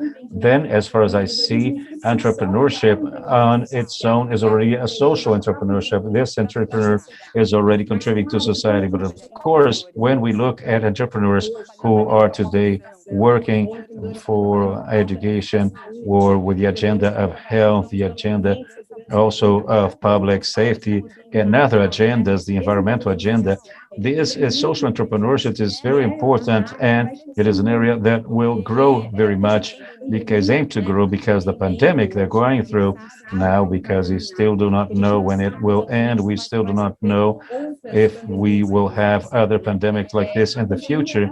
The pandemic is an environmental problem. It is a problem that it had not addressed. It had been analyzed by a series of experts. It had been foreseen by the institutions and organizations. And as society, we were not able to address this matter in an articulated and systemic manner. And now this is a problem that the whole world is paying the bill. So social entrepreneurship will actually gain force in the next decade, because we need to solve many of these problems, social problems, and in the next decade there won't be time left if we do not focus on these matters. And this social entrepreneurship is meant to grow, and then we will have actually an important element, which is a discussion that I think Luisa will address this further ahead, which is that integration of regard of the public sector towards a philanthropic regard and gaze. I see this in the scenario. I have been working over 20 years with the third sector, with organizations, nonprofit organizations. We have a challenge in the sense of taking some of these methodologies in terms towards the social area, which is many kinds, an area where the main drive is passion, is doing good to the collective. And there is a challenge in terms of receiving this kind of methodology, as well as it is a challenge as well to take to the users of companies, to take the private sector view in the sense that perhaps we will not break a goal, reach a goal in the first semester. It will take longer for us to solve, and we will have to articulate ourselves in the sense of solving those problems. So it will be an individual on his own or organization on its own. So this will require very much this role of articulation, of mobilization, and then these companies also have to give answers, being willing to lose on one side, but make a win on the other side, making concessions, and working the sense of there being more democratic dialogue. So I think there are important elements in this evolution that and it won't be enough for the entrepreneur to have his heroic journey and trying to solve a problem and trying to mobilize solutions. But there is a side of the private sector as well, and not only of the private sector, but the government as well. Every player being mobilized according to the most important agendas. For example, the pandemic is an important agenda, so we are not actually free. There will be other pandemics, so we really need to find solutions. We need to discuss public health at a global level, and these matters are here. They will not leave. The problems are complex. Brazil has something that makes things worse because we coexist with problems from the 18th century, like sewage disposal, infrastructure, and several others. And we need to connect ourselves to the trends of the 21st century and embrace the new technologies that are arriving and connect ourselves to these tendencies like AI and so many other technologies that will be disruptive in a way that we cannot still be able to tell. And so I think that there is much opportunity The pandemic, as Anna said, is sad, and everything we're going through is sad. As a Brazilian, I really am devastated by the impact of it. The many people we have lost, and there could have been far better, a far more efficient public management of this, but this crisis can make an alarm sound, an alarm go off, so we can solve the problems we need to solve together. We can't waste, there's no time to waste. It is really an impulse, perhaps the pandemic as leverage solutions in order to strengthen social entrepreneurship. I'd like to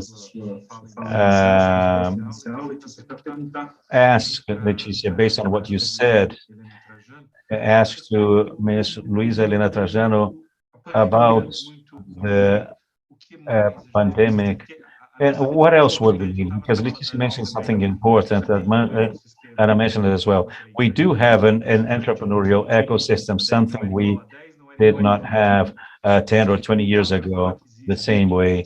Can we say there is, we can say there is an entrepreneurial ecosystem, and we can make this leap in terms of social entrepreneurship. And I'd like to ask Ms. Luisa Helena what she understands is possible to do in order to widen this social entrepreneurship in Brazil, because we have problems from the 18th century. We have opportunity, but I'd like to hear from you on this. First of all, I'd like to say that it's a pleasure to be here, and I'm sorry to not be able in person. And I admire very much the work of these youngsters who make this amazing curatorship, and to be with Anna, Leticia, and you, Daniela. Danielle, it is a pleasure. What I have thought about social entrepreneurship is that I think that two kinds of entrepreneurship, they made a leap. You would see social entrepreneurship as charity, and it is far more than that. People need to profit. Entrepreneurship needs to provide profit because it will reinvest the money it makes. Because, first of all, about the pandemic, I think the social inequality in Brazil was made far evident because of 400 years where we had the abolition of slavery was done the wrong way, and now the pandemic made this evident. So, and it made everybody also see that social inequality is a disease, a tumor that harms everyone. So that was made evident. So on one hand, social entrepreneurship had this bigger value. They are also reorganizing themselves. As Anna said, I received 45 million, which I had never received before, but she had to reorganize herself, and so she could manage and structure this. And the private company, something happened to it, and that Leticia mentioned, the private company, the Brazilian entrepreneurs, they gave many million, but what most important was not the money. The businessmen, the entrepreneurs, they started to mobilize this, that will give hospitals oxygen, x-rays, and we need to give things that stay, that remain, even my family. So it took, and there came a moment when hunger was so strong. So in this moment, the company themselves and the families, they're doing entrepreneurship. They did not give only the money, they made its administration. So there was an evolution on both ends. Social entrepreneurship, leaving that thing about, oh, I'm here as a social entrepreneur, I'm here to do charity. No, social entrepreneurship is also, well, a company that has where its profit after paying the employees, and with the profit that remains is then reinvested. And the other private company had to adapt itself. And if it does not think about the country, so we think, well, what did the businessman think about this? So when you coexist with inflation, high interest, and so I think on two sides, I'm very passionate about Brazil, and I never thought that someone would say, I tell me that I buy at Magazine Luiza because you like Brazil. And I open my social networks and I see people complaining. And for the first time, I saw people saying, we enter this process of not dismissing people. Mil empregos daquele que estava desocupado. E assim, olha, eu não fiquei bem servido, mas eu quero. So I was not well served. People told me, I want to keep people in the middle of the crisis. People would tell me, I want to keep on buying from you. This was something that I did not expect to see in my life. So what increased the level of awareness of the citizen? Because please do not forget that slavery did not only hinder the worse of the social inequality, the slavery took something that it was starting to prove. We have two roles, the colonialist and the colonized one. And it was always as if the country didn't belong to us. In order to have, so we needed to look at us to have a comparison. And what I felt, and that leverage what the spirit. So the private companies, they are also trying to find proposals and having to work on the social aspects, and the social companies always also have to work on organization methodology, because the more the money comes in, right, and the more this requires in terms of there being compliance and accountability. So what I felt is that there is being some kind of a balance between society, the private companies, what Lucia mentioned. So we created a bridge. So I never saw so many big entrepreneurs and talking about small and medium businesses. So since 1996, 85% of the employment in Brazil is created by the small and medium micro companies. So those were the companies, that's businesses that suffered the most, and both the small institutions as well as the. So I think there was this inequality made evident, and it made everybody evolve. And I felt that, again, when she receives money, she becomes far more structured, far more responsible in order to take, not responsible, I know she was responsible in terms of her structure. So that is what I feel. There's a mixture of both. And the company that lacks a purpose in 5 years, it will not survive, because it's the consumer who is asking for that. The consumer is asking us, what are you doing regarding inequality? So inequality in general. So that is what I have to say.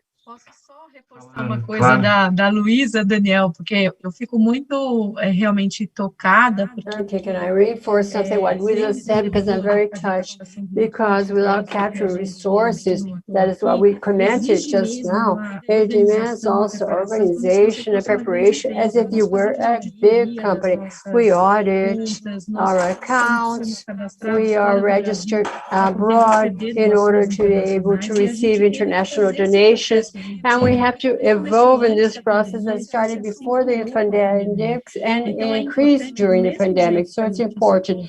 Likewise, what Leticia said, the Entrepreneurs in general in our ecosystem have to structure themselves as social entrepreneurs also. And Luisa said something very interesting. You're not doing only charity. For you to do more charity, for you to be able to help more people and impact the life of more people, it's important for you to organize more people to be characters to leave slavery.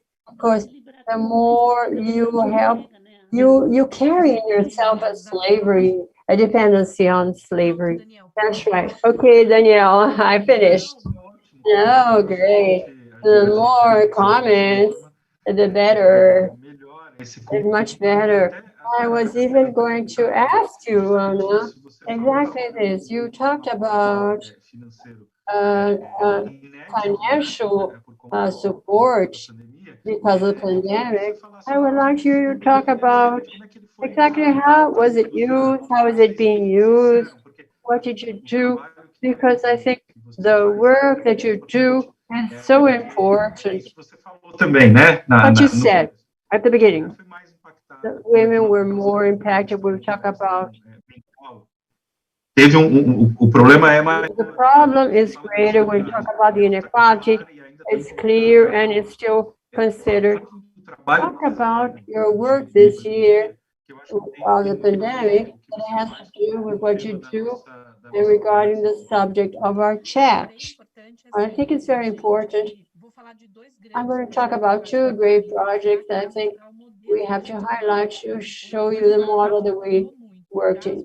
Last year, we helped the vulnerable women and the ones that basically needed income. We believe a lot the generation work, because if you don't generate income, you cannot give sustainability for a person to continue doing what they want to do. We received also in a very incredible model from the three greatest banks in Brazil, Bradesco, Itaú. They helped us to donate, and they helped us to help 6,000 seamstresses. What we did during the pandemic to create a virtual factory where we selected social organizations of seamstresses in Brazil, and we produced 12 million masks in the country. It was a challenge. It was quite frightening. I'm not going to say I was quite afraid because things could not come out right. But as an entrepreneur, I faced the challenge. I was afraid, and I went with fear. But we started with this virtual factory, everybody working during the process, buying raw material, and the seamstress delivering the produced masks to organizations that needed them because people didn't have money to buy masks.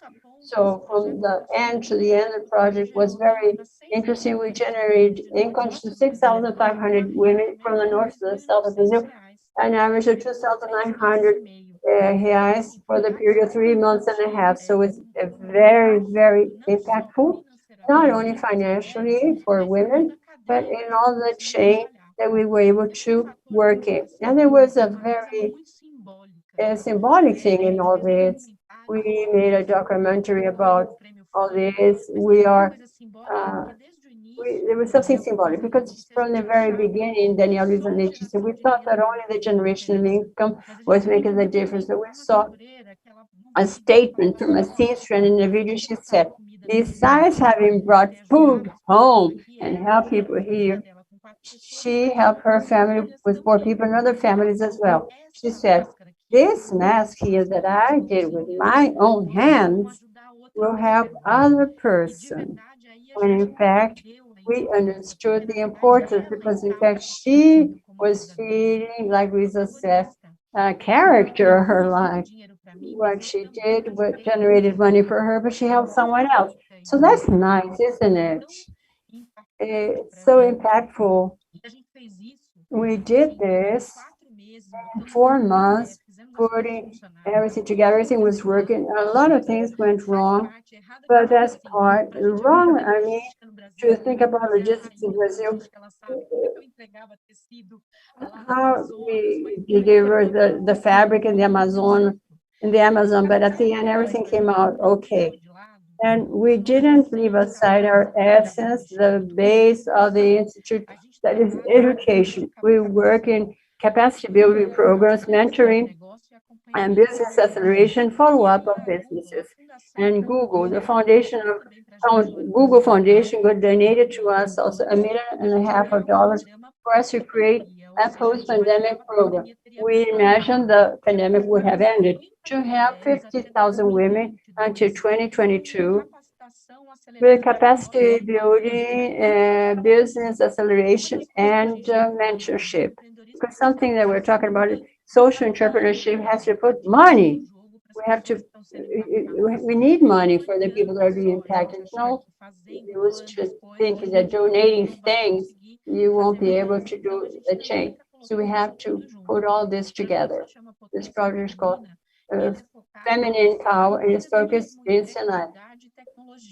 Entrepreneurship, jobs, and technology. For the woman that doesn't want to have a bitch, she can learn technology in order to work from home for other organizations. And that's what we're doing in June. We're going to impact the life of 50,000 women until December 2022 with this program. I won't mention all the other ones because in fact we're doing a lot of things, but I think these two are symbolic because one maintains the essence of education, capacity building, and financial resources, and the other also is our essence, that is regeneration of income or revenues, and this all confirms what Luisa commented up to now. The position of the great organizations of looking and being together with us. None of these companies, Google, Itaú, Bradesco, Santander, came with demands. They said to us, we want to help, we don't know exactly what's the way. You're there 13 years doing this. We want you to design this path, and we will help you in this process, including with our intelligence. That's what I think is so interesting. It's not only that they didn't give you the money only. Yeah, they helped you. Yeah, it's strategic. They are hearing who is working directly and not demanding for you to follow their way, because this increases awareness, because only to give the money doesn't bring awareness. When you involve people in the action, that's what happened a lot with the company. Yeah, because they did it together. Exactly. It's no use for us to give the money and not capacity build. No use to capacity build without the money. So it's no use without support. It's no use to do it if we're not together. So it's so real because we had a group of WhatsApp with all the 3 banks, the executives of Itaú, Bradesco, Santander, and we all solving their problems. And no one would say, oh, I think we have to solve it like this. We used to discuss, in fact, which was the best way. So for me, that's very symbolic, and that's the result of this moment that we're going through. The awareness, as Luisa said, and Letícia, people bringing this to the awareness and putting to help. We have a queue of people wanting to work as volunteers in the network. It's not that volunteer and entrepreneur. We have high executives wanting to be volunteers and help us. So I think it's important for us to mention also. Muito interessante. It's so interesting because you talked about the multiplication power. That seems true. That was helping so many other people. The power of multiplication in social entrepreneurship in practice. Other partnerships of the union, of the 3 banks together for same cause. It's not easy. It could have been much more frequent, let's hope so. And I want to now ask Letícia, because I think union is a bit of what you do. The startups, and as how startups can act with the governments. And there's a lot of power in this for you to unite innovation, this capacity of innovation, then who can effectively have a reach scale, as we usually say, because you can reach any place. The government is always everywhere, present in the life of people in a way or not. I would like you to talk a bit how this work that you mentioned, that you do, and help in this increase, let's say, of this ecosystem of social entrepreneurship that is already present in Brazil nowadays. Okay, we were talking here before, we were talking about the evolution of the ecosystem entrepreneurship in Brazil, and also noticed a great evolution in charity. Diana was saying about practical examples. There was an evolution also in the way of social investing. I followed this very closely because in Brava Foundation, the one that I had in 2003, we decided to invest together with the public sector because we believe there's no use to talk about a pact if you don't involve the government. You cannot talk about a school or practice well succeeded in education if you don't take this to the public network. You cannot talk about any other thing in health and strengthening that except if you don't take that inside the SUS.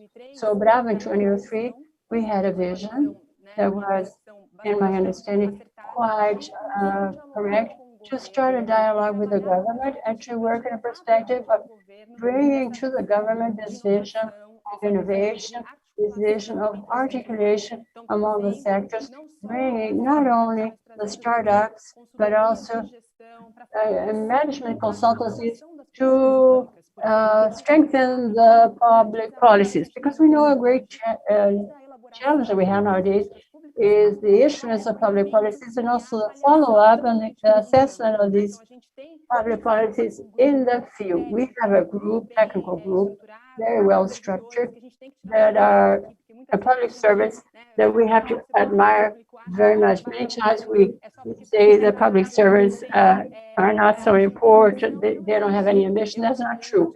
I work in direct with many projects in the government. I met very idealistic people that want to make the difference. And within the public sector, exactly because they believe in the capillarity and in the impact, we have to strengthen this action. Abraza started to do this. We work with different projects in the area of education, health, and mainly also in finance, because in our understanding, the municipality that has the public accounts well managed with a financial health, they are able to invest in the most important things for the population. The municipality that is bankrupt and that don't know how to manage their accounts, they act in an emergency way with a short-term vision. And our perspective is exactly, that's very important to measure, is more than 12 years, we developed a long amount of projects and all this content is structured in a portal. There's a portal of my municipality, where in this portal we have the toolkit for public managers that want to understand how they can have their accounts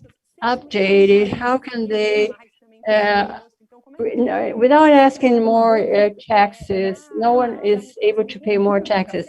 How can they manage the public services, thinking about reducing the expenses and looking for more efficiency in the public expenses? This is a very good project. I invite everybody to know it, and it's a portal of the municipality. And as of this experience that we have of 12 years together with the governments, and as I said, municipal, state, and federal government, with a dialogue with different players and different parties, we are totally anti-partisan, and we want to commit ourselves to something great that will have an impact, will make a difference for Brazil. So we invested a lot in this sense. And recently, 5 years ago, we noticed that the government is going through a very radical transformation. The world is going through, and we're going through a transformation in technology, the technological revolution, and the government is also going through this. In the future, the new generation, they won't have the patience that we have with bureaucracy nowadays. We want to talk to the government with that politician that they voted on, clear with a statement like in the social media. But this return to the government has to be effective and responsive and transparent. And this perspective of 4.0 government, lighter government, more transparent, is a perspective that won't leave, and the governments have to prepare themselves for this. In Brazil also, Brazil has done some very well succeeded experience in digital transformation processes, but they're still very shy or timid step. And also, talking about the pandemics, I think the pandemic also brought this urgency sense, because from a moment to the other, we had to discuss homework and for the government, how to take education to the public network that is a very great network that has a great number of students. So how to regulate telemedicine, because this law was stopped and now has been regulated at least for a period of time, because we need telemedicine now. And so the government had to wake up for this agenda of digital transformation. Many policies were done, copy bureaucracy of physical world and bring it to the digital world. And it's a pity, so we started to, I see this in a very positive way, because nowadays we have a consensus. We have, in fact, an awareness, a greater conscious that this is a priority agenda. And the startups, in order to end my response, they come as essential players, because the startups have state-of-the-art technologies. They are designing very disruptive solutions for the problems I've spoken. So this dialogue between the startups and the public policies is very healthy, because the government doesn't even know what they have to hire. They don't even know what will really be the 21st century education with the competencies I have to teach now to include these young people in the working place, and to have a dialogue with entrepreneurs that are in another universe. So this is very healthy, and we've worked in the last 5 years with the GovTech in a project. Foundation Brava supports the Web. There is an acceleration program that Ana said, and Brazil Web is an acceleration program for GovTech, and these are startups that have a model for solution for government, B2G, business to government, B2G, and the government is a business strategy or a strategy for social problems, and we've struggled a lot. I think we've evolved a lot. We have a mapping of 1,500 GovTechs in Brazil. The GovTechs have a support of capital quite huge. Brazil Lab by itself has accelerated more than 110 startups. 49% of this portfolio sells to the government, has a direct relation with the government, and we're trying to lead this innovation to the edge, to the population who really needs it so much. So great, very interesting, Letícia. You talked in a moment about the school. I was thinking, I wanted to ask Luisa, we're going to the final moment. The school has this role of integration, and when it integrates, it's a way of struggling against inequality. But I want to know, first reason, then extend to all of you that question. How do you see the role of school and the awareness, trying to find a greater balance, and also regarding entrepreneurship? You speak a lot about entrepreneurship and being present in schools. How can they be transforming? How this can be positive? I want to hear from you what you think when we look at the entrepreneurship, school, and social entrepreneurship as well. First of all, I think Brazil must have a strategic plan for the next 10 years. We cannot speak without there being a plan. Today, we have a network of women with 86,000 women. We, as Letícia mentioned, it is public policies that change any country by means of civil society. So when you talk about health in Brazil, we have the unified health system, which is admirable, and they need to digitalize. So if like the companies digitalization program in order to remove the red tape, bureaucracy. So we need to get ready. So Japan, 2020, 2015 to 2025, we got Singapore. We saw all the problems it raised in terms of planning. Let's do a planning from 2022, from 20 to 33 in terms of education, health, housing, and employment. And if they're not women helping today, we are all over the world, in every continent, and in every Brazilian capital city. We are a political group. We want to be the biggest non-partisan political group in Brazil because we need planning, digitalization. There are good people in government, but everything is fragmented, so need to have a planning. Otherwise, we will not evolve. Now, according to UNICEF, we are losing 2 years of education affecting children from the periphery. So we need to have a strategic plan. Then it must be education as well as jobs coming along and housing. So everybody's in the same storm, but there were houses with 15 people and others not. So what I propose to Brazil is not only an education process, what Mulheres do Brasil is doing, and at the moment we're doing United for Vaccine, but in parallel we have we already translated the Japanese program, the Sinhalese program. So need this to be people in education in 2024, how I want Brazil to be compared to the world in 2025. Otherwise, everyone will do things on his own. If 10 ministers of health, no, it won't work. So I think the way out is in terms of public policies.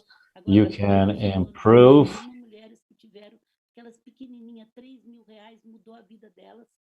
And we gave loans to women and who are paying back, and but is public policy what is going to solve education and other matters in Brazil, and it is the public policies, as far as I see, relates to a 10-year strategic planning, as they do in Japan, for people to know what will happen. There's no way other than that. And that's why this is a strong group, which is not competition for any third sector. We are clear. We do not reinvent wheel. We support those who need. We have wonderful programs, but we want to be the biggest non-partisan political group, because you cannot, it is not possible to go on without a strategic program. So that is our proposal, and you need to have an education program. Now, education is harder than health, but because health in the Constitution is perfect, we are the biggest vaccination experience, massive vaccination experience in the world. So each of the 5,570 municipalities, I don't see something isolated from the other. I see a program, but for such we have a group that is becoming ever stronger. Ana Fontes knows that, so it can be the biggest nonpartisan political group in the world. So we can have this planning. Então, e aí é isso. So that is it. So reaching at the end of the debate. So, but you can convey a final message. I think there's still time for that. Ana, please. So very quickly, I'd like to stress what Luisa mentioned regarding public policies now in this fight war on hunger. It is important to do the war on hunger, but we do not have income generation policies. It won't work. Yes, people are hungry, but it won't solve the problem. So I have a concern in terms of conveying an image that we solve every problem, but we do not. What really solves is precisely public policies, organization, and structuring. So we managed to develop civil society, and the social entrepreneurs play an essential role. Because on their own, they won't make it. There is no superhero. I'm very much afraid of this image. Oh, the social entrepreneurs, how beautiful. Ana, Luisa, Leticia do. Oh, how beautiful they are. But on their own, they won't do it. If there is no public policy, income generation, education, as Luisa said, and health, we won't give the next step. So we need to know where you're heading to. And there is a point that today in Brazil, a fair amount of the social entrepreneurs, the most known ones, are people who do not necessarily come from where the social problem is. So we need to bring more people for them to provide the solutions. It won't help to go there. And I can tell that by experience because I was born in the hinterland of Alagoas and I was raised in the periphery of Diadema. So we need to make the connection of these worlds, build more bridges, and allow everybody to participate in the solution. I think that is the way to go. That is it. Thank you. Leticia, final word, please. And so it is hard. I think really education is the main axis. What we need is planning to be taken seriously and to be articulated between the different sectors. I am daughter of teachers. I have 3 children, and today I follow their education, and I wish very much that they manage to have every skill to be able to cope with this world with several challenges and much resilience as well. So in fact, education, not only education in terms of the skills, but education also social emotional education, so we can strengthen as individuals, so we can cope with every challenge we are going through and we are meant to go through in the future. So I'd like to thank on my behalf for the opportunity to be here. Yes, please. I'd like to say to the youngsters who are here, who made organize this event, let's work on Brazil. Every year I tell them the same thing. You're very competent. Please, let's work on Brazil. Brazil depends on you. Very good. So I'd like to thank Ana, Luisa, Leticia for the opportunity to listen to you and wish you all a good night.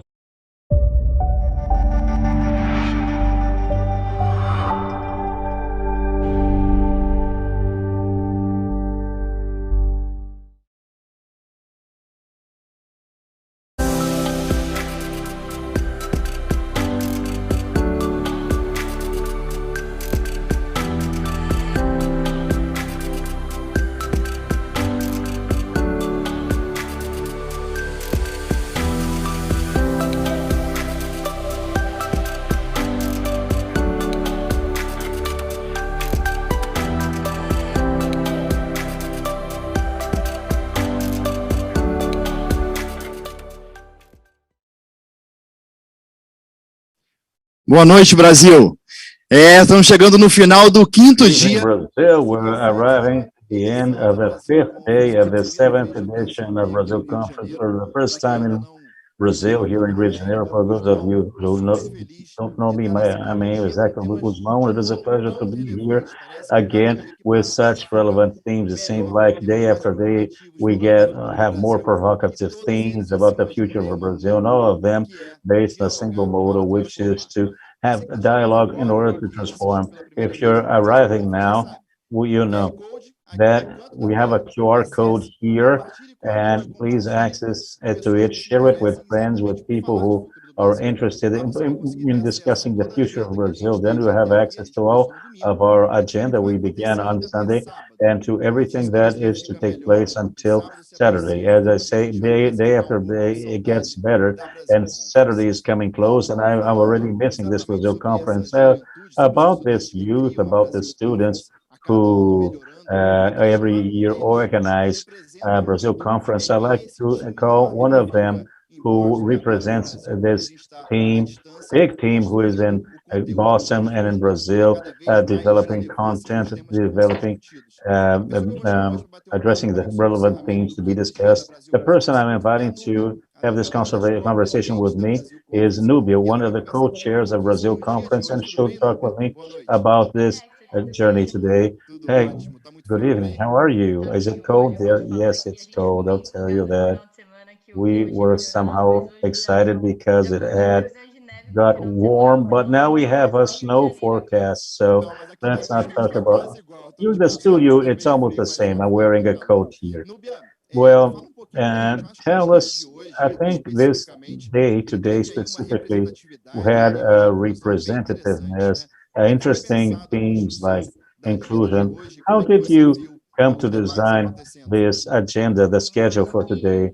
Well, I think that we started thinking about education, and we had Gina, Lucia, Claudia, Renan talking about education, which is so important at this moment, not only at this moment. My mother was a public school teacher all through her life, so it is a specific theme that I always took into account in my life. And in this moment of pandemic, she addressed something very important. And Regina, at the end, she said something important. The moment she said, mentioned going beyond, thinking above all, she mentioned diversity, thinking about education as education for all, for us to bring students and indigenous teachers next year, and remarking how important it is to use the conference, that much we evolved in that sense this year, and given how representative our panelists are. So the first panel was very important. They mentioned the great challenges in education and how much the education pandemic had an impact and how this can be serious if we do nothing about it. And then we had a panel on music, which was wonderful. I think we wanted to have speakers representing the diversity we have and music in country. Brazil is culturally rich, so it's a challenge for us to think about names that could translate this wealth of culture. And I think that it is impossible, but we had there Agena France and Raquel, and she would mention, she spoke so much about being represented, about her the transgender community being represented, and how it is important to have such discussions. As I said on Sunday, going beyond mere discussions on politics, economy, and provide stage to other social causes and to the problems of our society. And when we are in a school of economics, of administration, living this reality of ours here in MIT, Harvard, we don't think about it. And Johnny Hooker as well, saying important things as well, Hubel. So it was a panel that not addressed only music, but also the diseases we have in our society in terms of, they mentioned representativeness, about using music, culture, and art in order to win these fights. So, and the third panel, there was social entrepreneurship with three legends, Ana Fontes, who was a reference name on social entrepreneurship, made notorious work during the pandemic, Luisa Trajano, and her name speaks for her.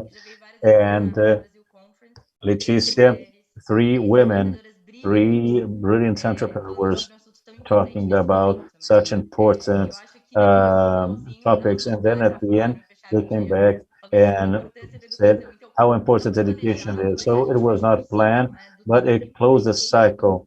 Yeah, so it is important to talk about education, about culture, about art, about entrepreneurship, and to bring people who think out of the box, this representativeness. We had a majority of women. We had a trans Black woman talking about music.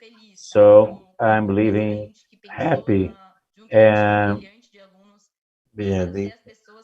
and making people think out of the box and leave the bubble and to see beyond what we live. So this shows that we are on the right way. You are to be congratulated. Actually, I must admit that particularly the themes were touching to me as well, okay? And to hear about basic education and how entrepreneurship relates. Those are important themes to me. I had a scholarship all through my education life. I know how education transforms the lives of people. Entrepreneurship is something. So congratulations to all the team. We are on our 5th day. We have another 2 days of conference, and we have much to see. Yeah, so be safe, Nubia. Take care, and see you tomorrow. And talking about tomorrow, we still have many panels. Tomorrow, I'll show you the agenda now, because we have already a few spoilers.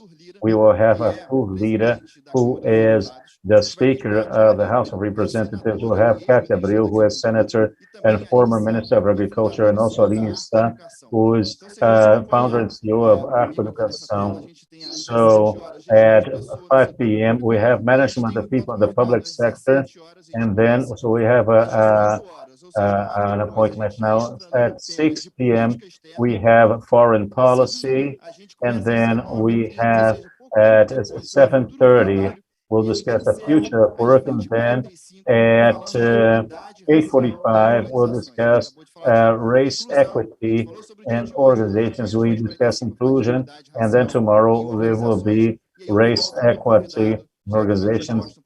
And then I'll be back to make the overview, and then we will give spoilers of the last day of Brazil conference, which will be Saturday there from the Christ statue in Rio de Janeiro. So please access YouTube, and if you didn't have time to watch all the panels, access YouTube, share, and see everybody that was discussed here, because after all, Brazil conference believes very much is that dialogue in order to transform is the way to go. Take care and see you.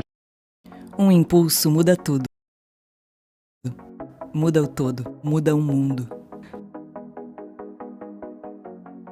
Impulso e seu negócio já não está mais no mesmo lugar.